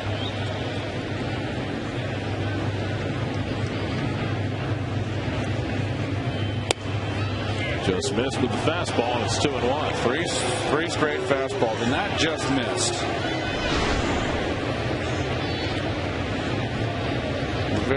It missed. Mark Wagner, the home plate umpire, not giving Santana that extra inch. Well, this is the cat and mouse game when you're a pitcher with a great changeup. And the changeup drilled to center, but right at Pagan. Busy night for Pagan.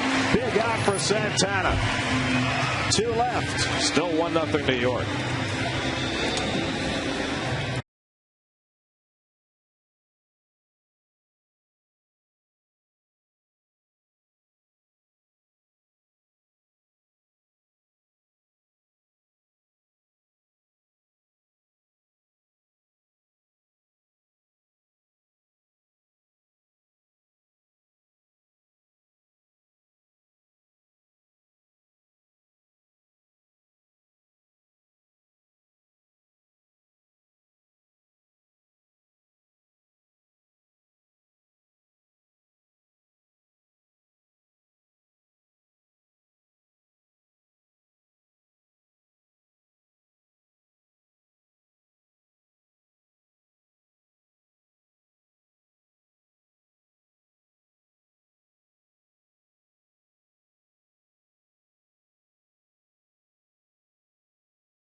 reached 102 in Central Park today, the highest ever for a July 6th.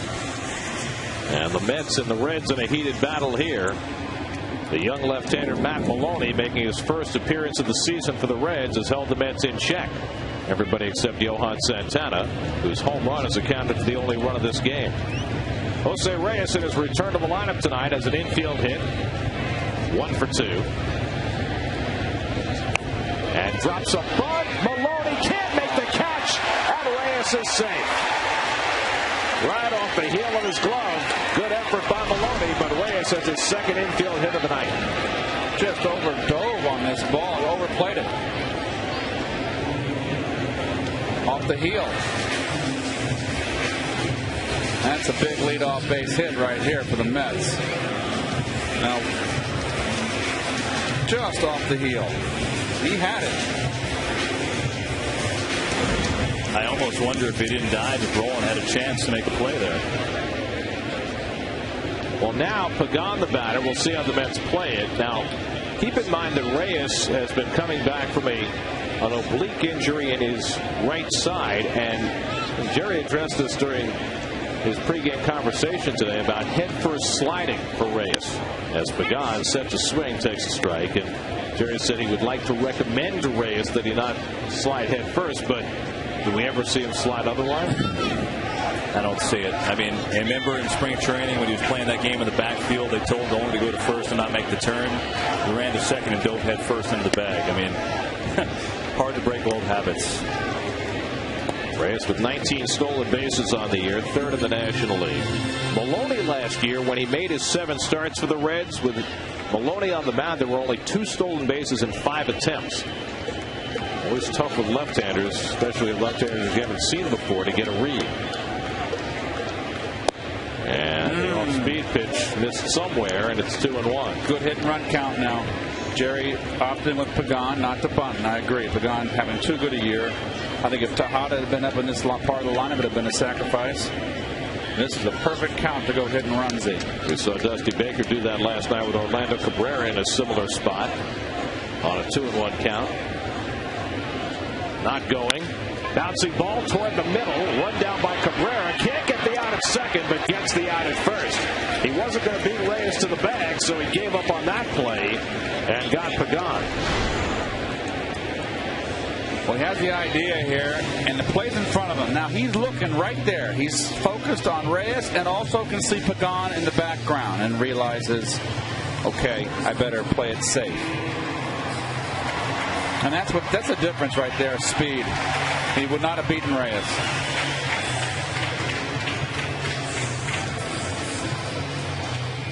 Shortstop always is going to take that ball. Is kind of a center fielder there because his momentum is carrying himself towards first base for a stronger throw, where the second baseman has a backhand running away from the bag and has a more difficult throw. Intentional walk here to right to bring up Davis, but I guess the question is, if it's the shortstop's ball all the way, should Phillips have been breaking to the bag? Yeah, but it's a tough call because you don't know if the shortstop's going to make the play or not, and then if you feel you can get it and then you back off and the shortstop doesn't get there, it's a base hit.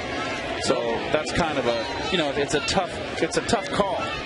No-brainer move here for Dusty Baker. You've got to walk David Wright, who's hitting 9,000 against left-handers, and bring up Ike Davis with 2 men on. This will be the first walk of the night for Matt Maloney, who had walked only 20 in 82 innings this year in AAA.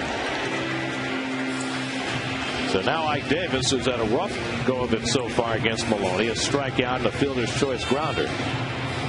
Maloney now over 100 pitches for the night. The Reds have the bullpen working. Yeah, but that bullpen hasn't exactly been reliable out there. Well, the 3 guys at the end of the game are pretty good. Nick Masson, I know he doesn't have great numbers, but he is a hard thrower, and they've got Rhodes and Cordero at the end of the game.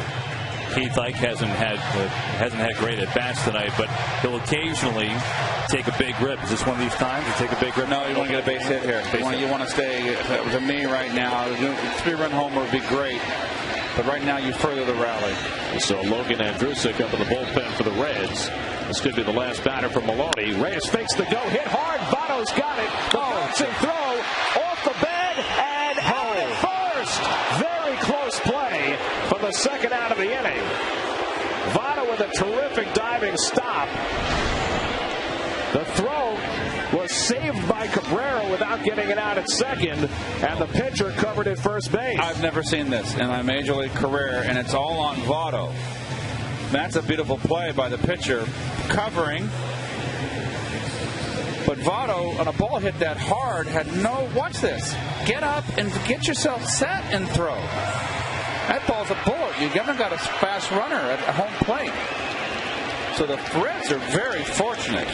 It's a 3-6-1 putout. Runners at second and third with 2 out. Jason Bay, the batter. Maloney staying in to face him.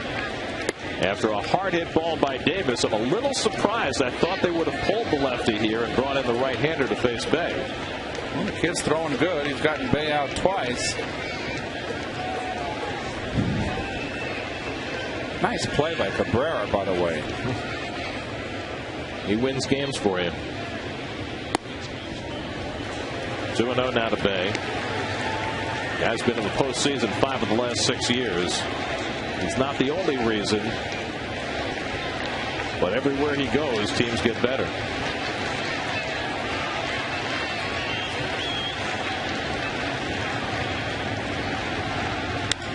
Line drive, base hit into center field. Reyes scores. Wright is right behind him. 3-0 New York. Well, they left the lefty in to face Bay, and he drives home 2.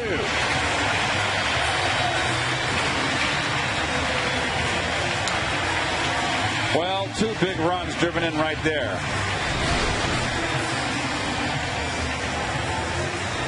Right down the pipe fastball. Jason started to drive in some clutch runs of late. And you know what, we talked about the Reds defense, and it hasn't been up to par in this series. They've made 3 errors in this series thus far. And Votto right there, that should have been a double play ball. Inning over. And Maloney staying in to face Frank Core. It's a little surprising that if you get Andrusik up in the bullpen, why is he not in the game at this point? Maloney's up to 106 pitches now. That's a very hot night. Got to have an impact as well. Well, he's in shape. I don't think the heat's a factor. There goes Bay. Frank Core pops one foul. And coming back is Miller, and can't get to it.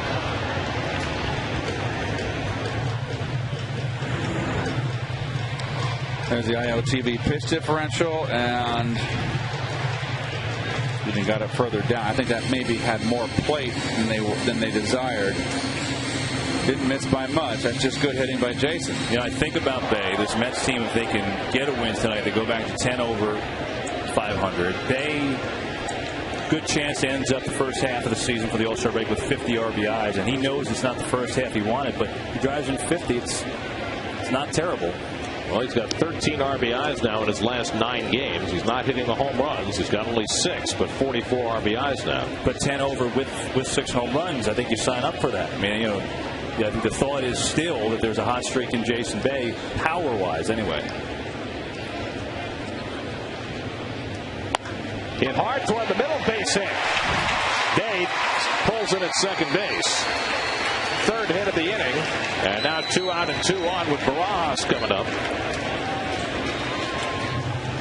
Rusty trying to ride Matt Maloney as far as he can. He's not. But I think he's done now. He's coming. So he left him in to face Bay and Frank Core. Maloney could not secure the final out here in the 6th.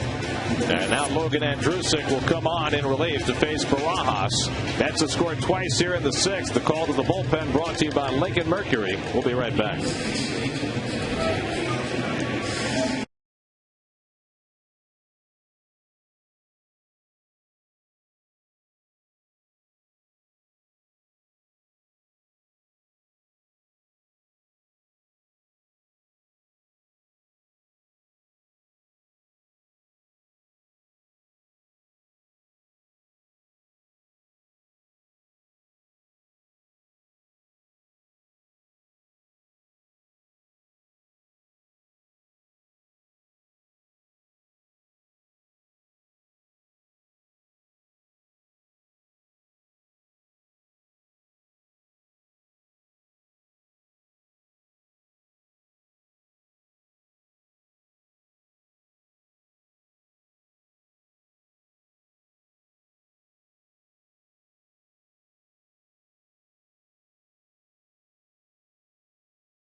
Sports stories on Daily News Live, presented by Citi, prior to the New York Sports Local tomorrow at 5 on SNY. 25-year-old Logan Andrusic comes on in relief for the Reds. He made the ball club, had a terrific spring to make the ball club. He's on a nice run right now. The ERA up there over 5. It's been lowered considerably. Has not given up a run in his last 8 innings pitched. Only 1 hit.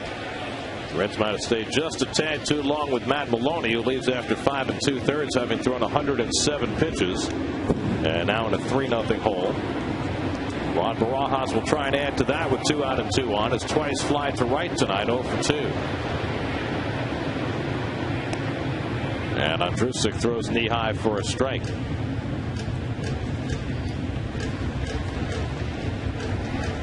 Logan Andrusic stands 6'8" from Shiner, Texas. They've grown big down in Texas. Everything's big in Texas. So I've heard.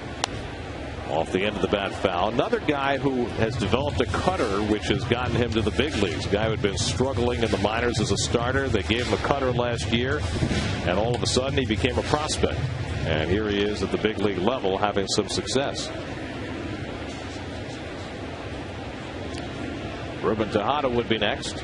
Mets have scored twice here in the 6th.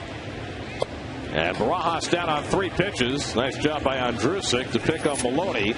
But Jason Bay's 2-run single makes it 3-0 New York. Bay's on an RBI tear, 13 in his last 9 games, and he gives Santana some breathing room.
Working on a 2-hit shutout. He's thrown just 79 pitches through the first 6 innings.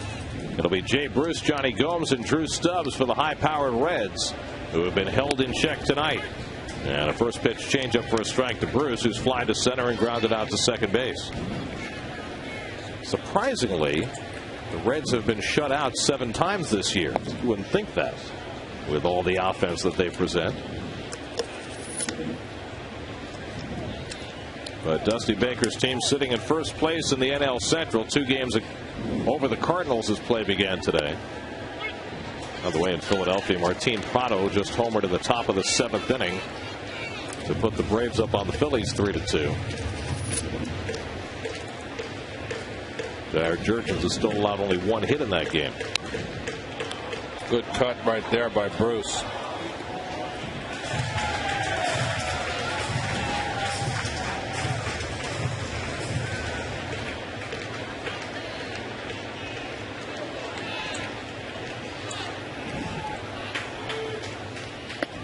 too high, 2-2. Kevin Burkhardt has been joining us up here in the booth for the last few innings. Normally you sit down by the dugout, ground level. Now, we don't get to see the game from that perspective very often, but you don't often sit up this high to watch the game. Swing and a miss. And Santana has strikeout number 5. 1 out of the 7th. So what do you see here that you don't see down there, or vice versa? You know, this may sound strange, but when you're higher up, I mean, I think you watch the game from an overall perspective. You watch the game from a more, strategy type perspective. I look for different things when I'm down there. You know, I look at what's going on in the dugout. I look at certain players' reactions to certain things. And a couple times I've been in this seat, I watch the game a little differently. I think I'm just looking at different things. I mean, Keith, you've been in my shoes a couple times. You've been down below the plate, or you've been down in the dugout. I mean, is it different to you when you're in different levels? It's absolutely different. Absolutely. Yeah, I feel so too. I see the speed of the game, and plus when you're down there, you're not up here. Excuse me. When you're up here, you can't. I tend to focus when you're down the well where you're at behind the first base dugout. You can see the players in the background, and you can see a ground ball up the middle and see Jose Reyes' jump on the ball. We're up here, we're kind of looking down at home plate. In the air to left center field, and plenty of room out there for Pagan. His 9th outfield put out of the night. So I just get a better idea defensively about what's going on in the game. Now, I don't like where the dugouts are situated. They're too far up the lines, so you can't really focus on what the pitcher's throwing at a bad angle. Right. You're almost right angles to the pitcher, and Kevin is usually right in here. So, but be able to see the field and the balls off the bat. You can see David Wright and Jose Reyes, their initial break, even the outfielders. That's a part of the game. That's the little intricacies of the game that I like to pick up on. So I love your seat down there. Kevin, did somebody take your seat down there? Other way? You didn't sell it, did you? It's pretty full. Reyes throws out Stubbs to end the inning. Well, now we got to ship you back downstairs. Great job, Kevin. Great having you. Thanks for having me, guys. All right, Kevin. Always good. Come back anytime. I will. You're always welcome. That's with a 3-0 lead, 7th inning stretch.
Johan Santana has gone 7 innings, allowed just 2 hits. He'll get a turn at bat here in the 7th inning, trying again to equal the man they call Crazy Crab.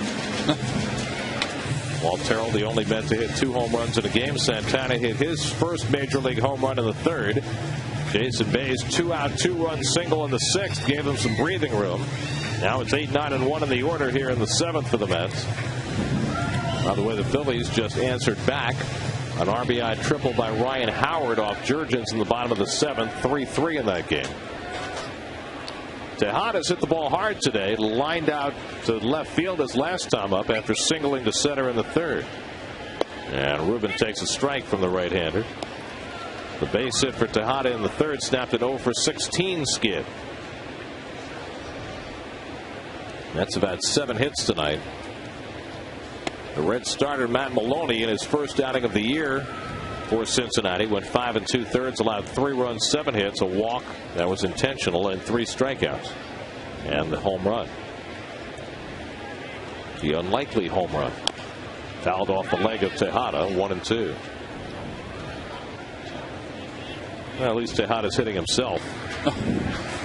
I mean, he was a pincushion the last week. Got hit in the back 3 separate times. There was a day when I used to find out you can take that.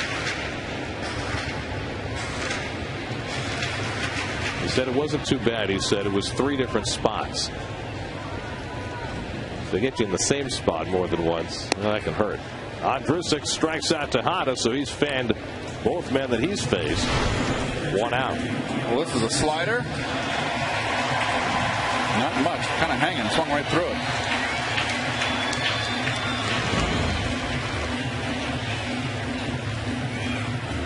So now Santana, who had a 12-pitch marathon against Matt Maloney in the 3rd and then hit one off the right field foul pole for his first big league home run. Then Maloney struck him out on 3 pitches in the 5th.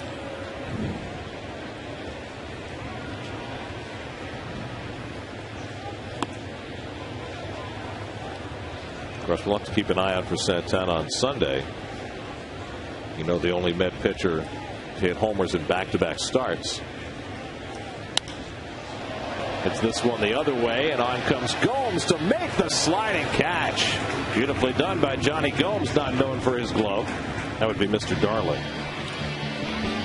New York Mets baseball on SNY is brought to you by IOTV. Get the best in HD free with IOTV. By Taco Bell, think outside the bun. By Rums of Puerto Rico, we've been there, the rum capital of the world. By Empire City Casino at Yonkers Raceway, the jackpot is next door. By Toyota, there are many reasons to buy a Toyota, and now's the perfect time to get yours during Toyota's national clearance event. And by Delta, New York's most global airline, is a proud sponsor of the New York Mets. Well, Reyes, as promised, will bat right-handed against the right-hand pitcher Andrusik. When I see this, it reminds me of 1979 when Gary Templeton swung from the right side of the plate.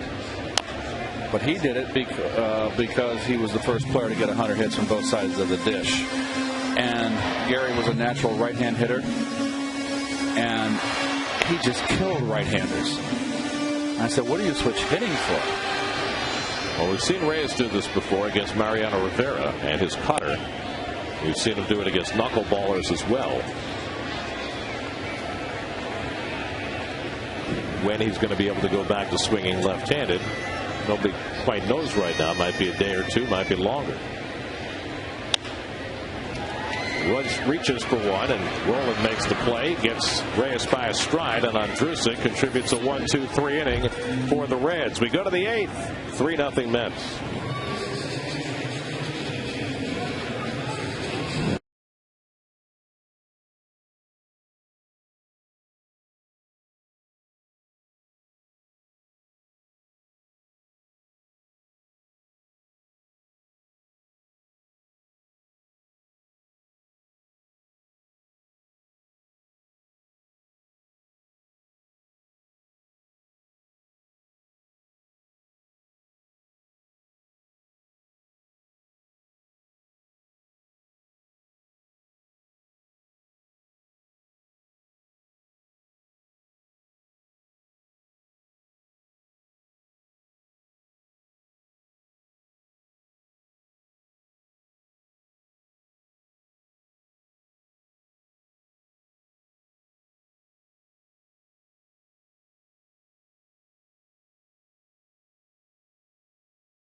John Neese has the only complete game for the Mets this season. Santana, 90 pitches through 7 innings, might have a shot at one tonight. Corky Miller leads off the 8th inning, swings and misses at the changeup, 0-1. There's your Mercedes probables for tomorrow. Bronson Arroyo has pitched some great games against the Mets, and he comes off a terrific outing his last start, matched up against Neese, who just keeps getting better and better. Well, Arroyo has pitched well against the Mets, even when he's been struggling. Miller is 0 for 2. He's flied to center and grounded out to third base. A diving stop by David Wright his last time up. The fly ball to center, one of 9 handled by Angel Pagan over the first 7 innings. Out to right center. Frank Core will take this one. 1 out. Let's check in with the studio. Chris Carlin is there with a New York State Smokers Quit Line game break.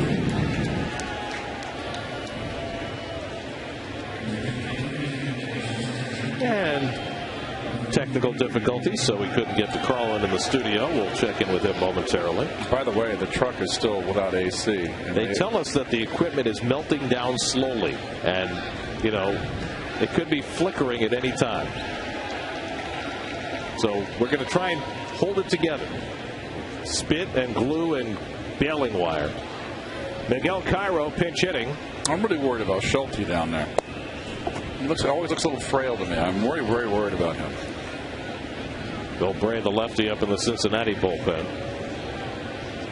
It's Greg Schultz's birthday yesterday, you know. Well, hopefully he's not paying for it right now.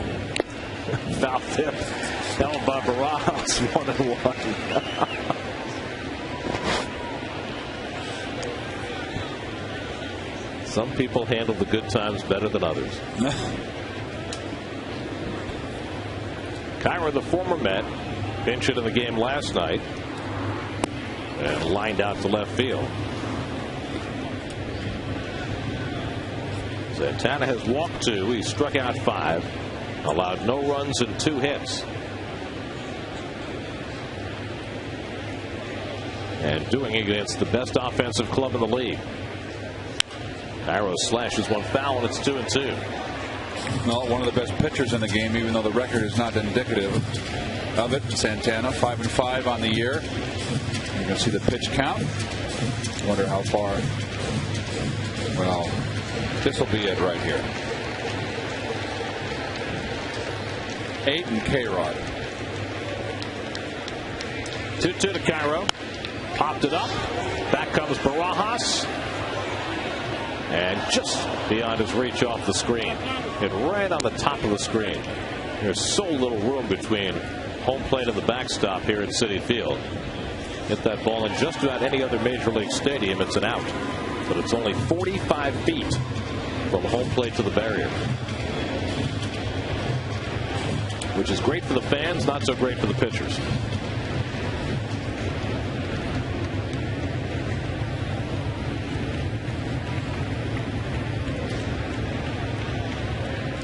'99th pitch of the night for Santana. But first Cairo steps out.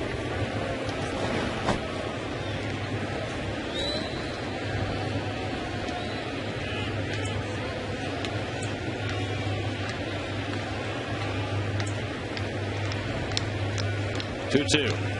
Up and away and a full count to Cairo with Brandon Phillips, who has one of the 2 hits against Santana, waiting on deck. Phillips led off the game with a double, got to third with 1 out. Santana stranded him, and the rest has been relatively simple.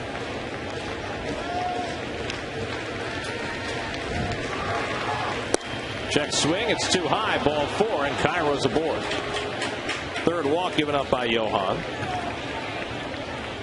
And now a 1-out base runner for Phillips. Phillips, after doubling to the gap in left center in the first, twice has flied out to Pagan. By the way, we mentioned Pagan with 9 putouts. Just for reference, the major league record for putouts by a center fielder in a game is 12. He's got a shot. He needs a couple right here. He needs a streak. Yes. He needs to get on a hot streak. By the way, it's cooled all the way down to 92. Oh. And Phillips gets turned away, 1-0. When you go home after a game like this, Garrett, do you take a shower before you go to bed? If I didn't, my wife would kill me. I take a shower too. They're all sticky and everything. It's awful. They don't pay us enough to be sticky at night. I love this weather. I mean, I know you do. I know you think I'm a freak, and I may be the only person in New York who feels that way, but it's great. It's summertime. I complain enough during the winter. Up and away, and so Santana all of a sudden losing command of the strike zone a little bit, and the Mets are going to rush some bullpen action. Bobby Parnell is up. Pedro Feliciano's gotten up next to him. And here comes David Wright, who is now taking over these duties a little bit. Come here and just chew some time up. You can stay there as long as you want, Dave, and let the umpire come get you and let them move you. I like that David's coming in more into the mound this year.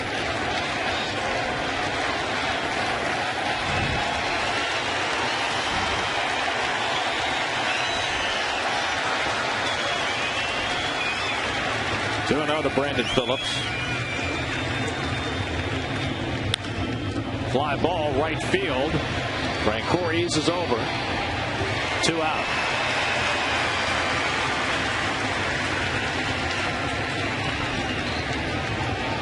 So Phillips at a 2-0 count, flies out. And now Orlando Cabrera will bat with 2 out and a runner at first.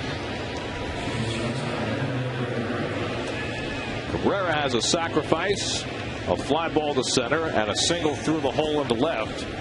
So Phillips and Cabrera were the only 2 hits for the Reds tonight. Santana had 103 pitches as he looks for the final out of the 8th. Santana's only gone 8 innings once this season and has not gone beyond 8. In the air, right center, and another chance for Francoeur. Jeff has all 3 putouts in the inning, and Santana's through 8 for the second time this year.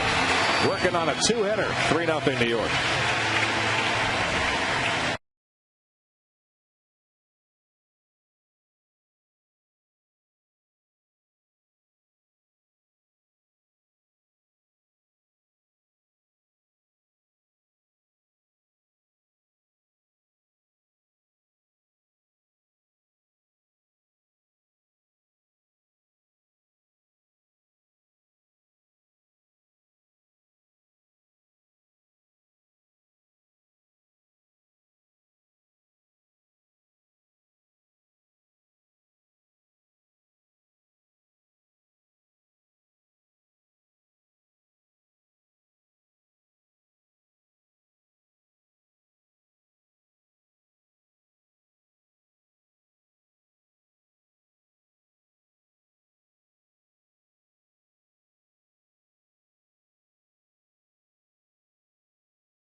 And the Knicks, after signing Mr. Stoudemire, what do they do next? Geico Sports Night tonight after the postgame at 1 a.m. right here on SNY. Bill Bray coming back from Tommy John surgery last year, just getting his season started. Well, it gives them a second left-hander, the Reds, that is. I would go with Arthur Rhodes. What are you having? Sorry? You sound like you're snacking. What? Snacking? Do I sound like? No, I'm not at all. I thought I heard you chewing. No, definitely not. I've had too much to eat today. I'm on a diet. You look great, by the way. I'm a little worried. I had a rough weekend. So I've got to go. I'm going to the gym tomorrow, and I did the bike today because I've I think I overindulged. So it's like we were talking about before, recovering from the good times. Well, you guys were working on 4th of July. I would have had the 4 days off. Angel Pagan leads off the last of the 8th inning against Bray and takes up and away for ball 1. Angel 0 for 3 tonight. Plenty busy in the field with 9 putouts behind Santana. And oh, by the way, there's nobody throwing in the Mets bullpen. It looks like Santana's going to try to go 9. I like it. Mets have had only 1 complete game this year. That was the 1-hitter by John Neese.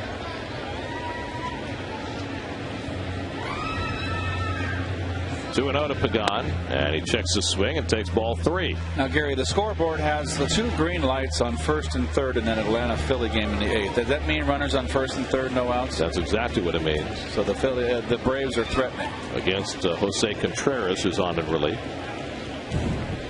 3-3 game in the 8th. And ball 4, so Pagan draws a leadoff walk from Bray. The first unintentional walk by the Reds pitching staff tonight. And are they going to leave the lefty in to face David Wright? Well, this is why Jerry has Ike Davis hitting in that 4-hole, behind Davis. Well, this is really tempting fate on Dusty Baker's part. He's got nobody up in the bullpen. So it'll have to be Bray facing right. David is at a fly ball to the center field fence, singled to center and been intentionally walked. Both bullpens are quiet. A rarity in the 8th inning of any major league game. And David pulls one foul. A little bit too quick. I tell you what, David just looks fabulous. Marvelous. I am so thrilled that he has got it back to where he used to be. He could be just, off the charts now. The way he's swinging, off the charts. Hitting .318 with his 1 for 2 tonight. And he lines one foul deep down the left side. 0-2. David started the day hitting .435 against lefties, and he's up that today. By far the best in the National League.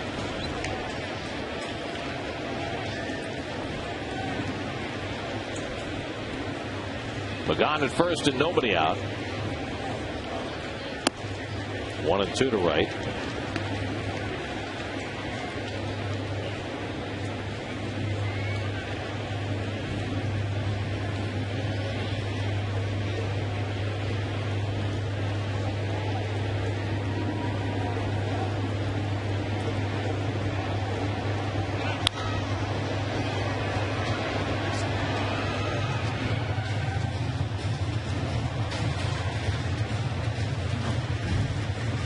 Do not like the new socks. See Billy Bray's socks. They're no stirrups or even chokers, ankle chokers. Ugh, it's ugly. A solid red, you don't like that? Ugly. Come on, you need the stirrups. Come on, get with the times. 1-2.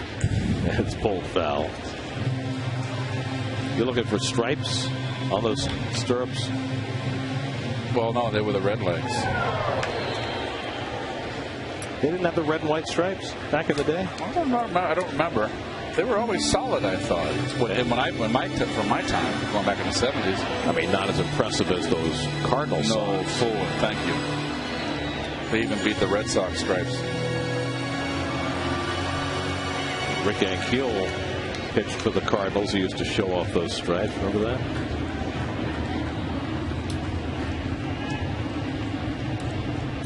One and 2 to David Wright. And Bray misses low and inside. Jerry Manuel was asked today about the difference in Wright the last 5-6 weeks. And for him, number 1 on his list was David's comfort with 2 strikes. Really? That he's gone from being a strikeout with 2 strikes to where he used to be, which is that his at-bat starts with 2 strikes. Well, I think it's all about the leveling off. Even though he still has a home run swing.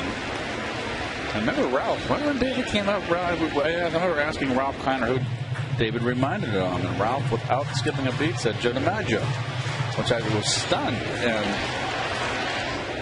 David still got the home run swing, but he's leveled off enough now where he's a tough strikeout. 3-2. Pagan runs and it's fouled back.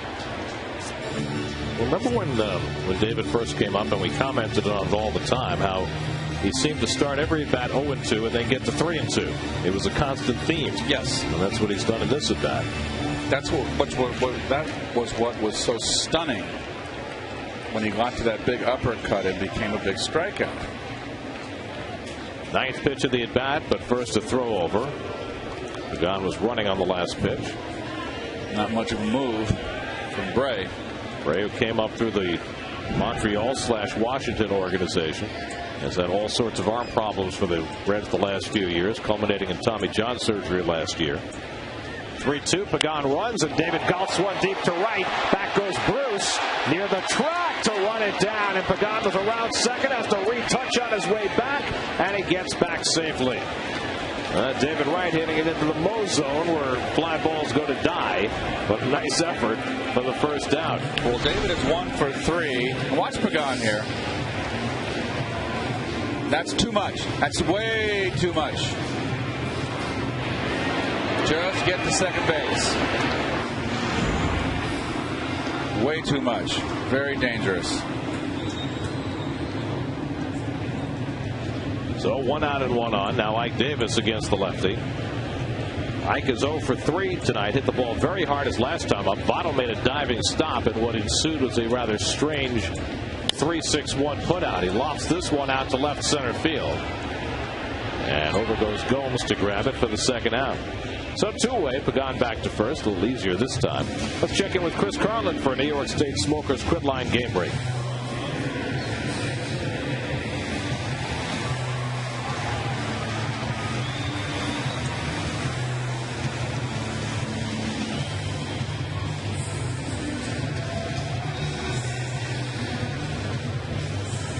All right, we'll keep tabs on that game. Meanwhile, here, Jason Bay, who delivered a 2-run single to turn a 1-0 game into a 3-0 game his last time up in the 6th. That's with Pagan aboard and 2 out. We'll see if Angel tries to steal one here. And Bay takes a fastball for a strike. Jason now with 44 RBIs, 13 in his last 9 games.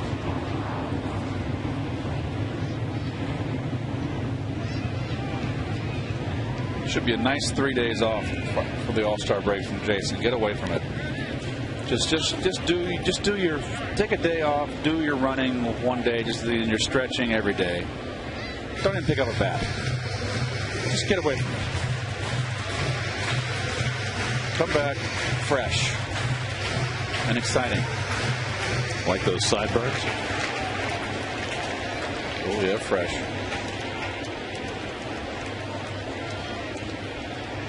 Wasn't that a song? Fresh, exciting.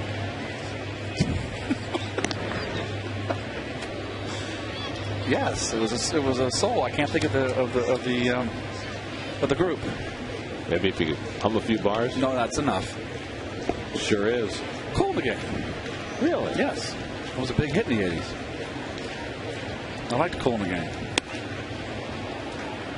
1-2 to Bay. Here's Jason's big hit in the 6th. Well, this was the 2 big runs, the insurance runs.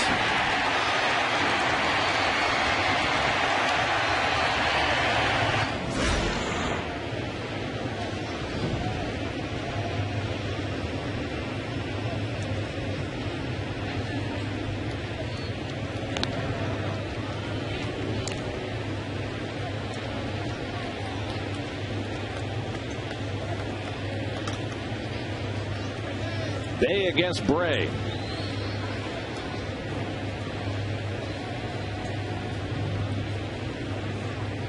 One-two. Runner goes, pitch low. Miller's throw to second, not in time. Pagan has a stolen base, his 16th of the year.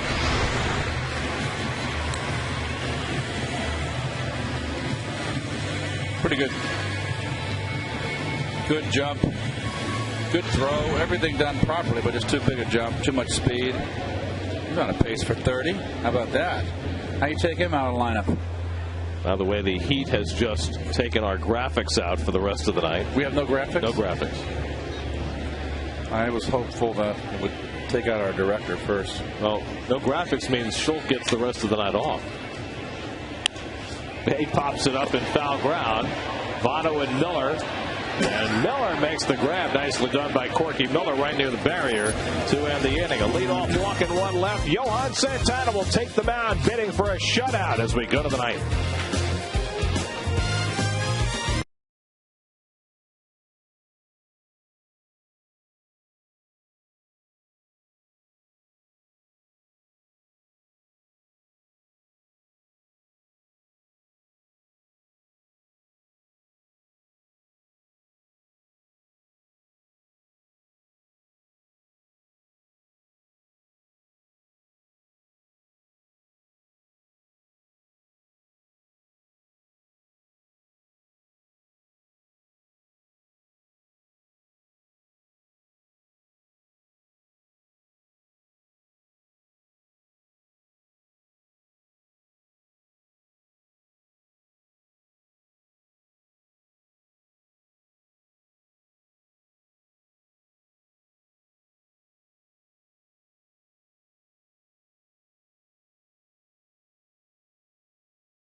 Joey Votto leads off the ninth and hits a sharp ground ball. Reyes on the backhand.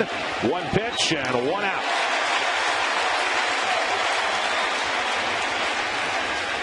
Santana's last complete game and last shutout came in a memorable victory the second to last day of the 2008 season, with the Mets hanging on by a thread. He pitched a 2-0 victory over the Marlins on 3 days rest on a bad knee. Now trying to shut out the #1 offensive team in the National League. Scott Rolen, the batter, and he takes a strike. Rolen is 0 for 3 tonight. Santana has 9 complete games in his career in 241 starts. And he has never pitched a 2-hitter in a complete game. He's had 4 3-hitters in his career. Francisco Rodriguez staying ready just in case. Rolen lifts one along the right field line. Back goes Davis into foul ground. Foul ball. Well, nobody was going to get there. Not enough air under that ball. We see the pitch count for Santana, who has been a strike throwing machine tonight. He has walked 3, struck out 5. Allowed a leadoff double to Brandon Phillips in the first and a 2-out single to Orlando Cabrera in the 6th. And those are the only 2 hits.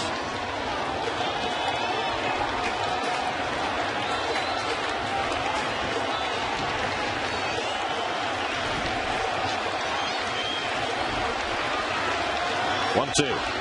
Fouled away. Trying to remember, was it Jason Jennings for Colorado who came to Shea Stadium and pitched a shutout and hit a home run in the same game? And it hadn't been done in ages before that. Santana's got a chance to do that today. His first big league home run back in the 3rd. 1-2 to Rolen. Looped into shallow left. On comes Babe, but he'll have to play it on a hop. And there's the 3rd Cincinnati hit of the night. So now, if you're Jerry Manuel, how far do you go with Santana? I think if the tying run comes to the plate, you go to K-Rod.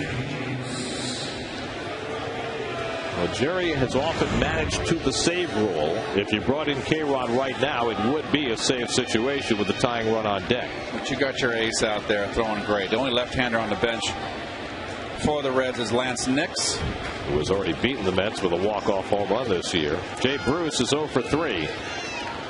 And he pops it up, shallow left center. On comes Bay, charging to make the... No, he dropped the ball! He dropped the ball, and runners are safe at first and second. Wow. I don't know if he lost it in the lights or if he just flat out missed it, but Bay was right there to make the grab and did not catch the ball.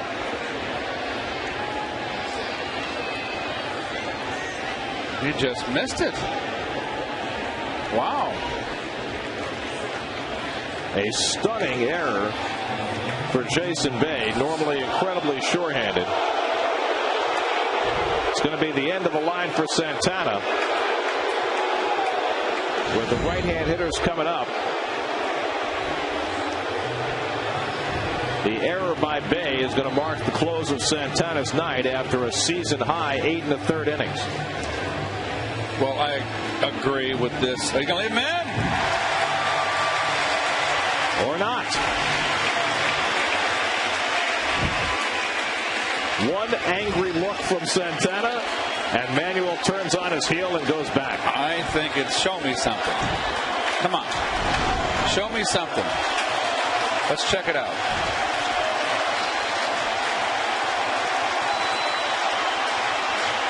I'm fine. I don't think he had any intention of taking him out, and I'm not going to second guess this. This is your ace. So now Jonny Gomes is 0 for 3. First and second and 1 out. The tying run at the plate and the power hitter in Gomes. And he slashes one into the glove of Davis. He has no other play. Yeah, like Davis does it again with the glove, as he did in Washington on Sunday for the final out of the game. Well, look where he's positioned, and Mets not guarding the line, and they get away with it. Look at that line down that right field line. Gomes that it was trying to go that way, and I think that's big trouble. If you're guarding the line, you get away with one. I don't think Tejada gets to that ball. So now the Reds are down to their final out. Drew Stubbs, who had 3 home runs in Chicago day before yesterday, 0 for 3 tonight against Santana.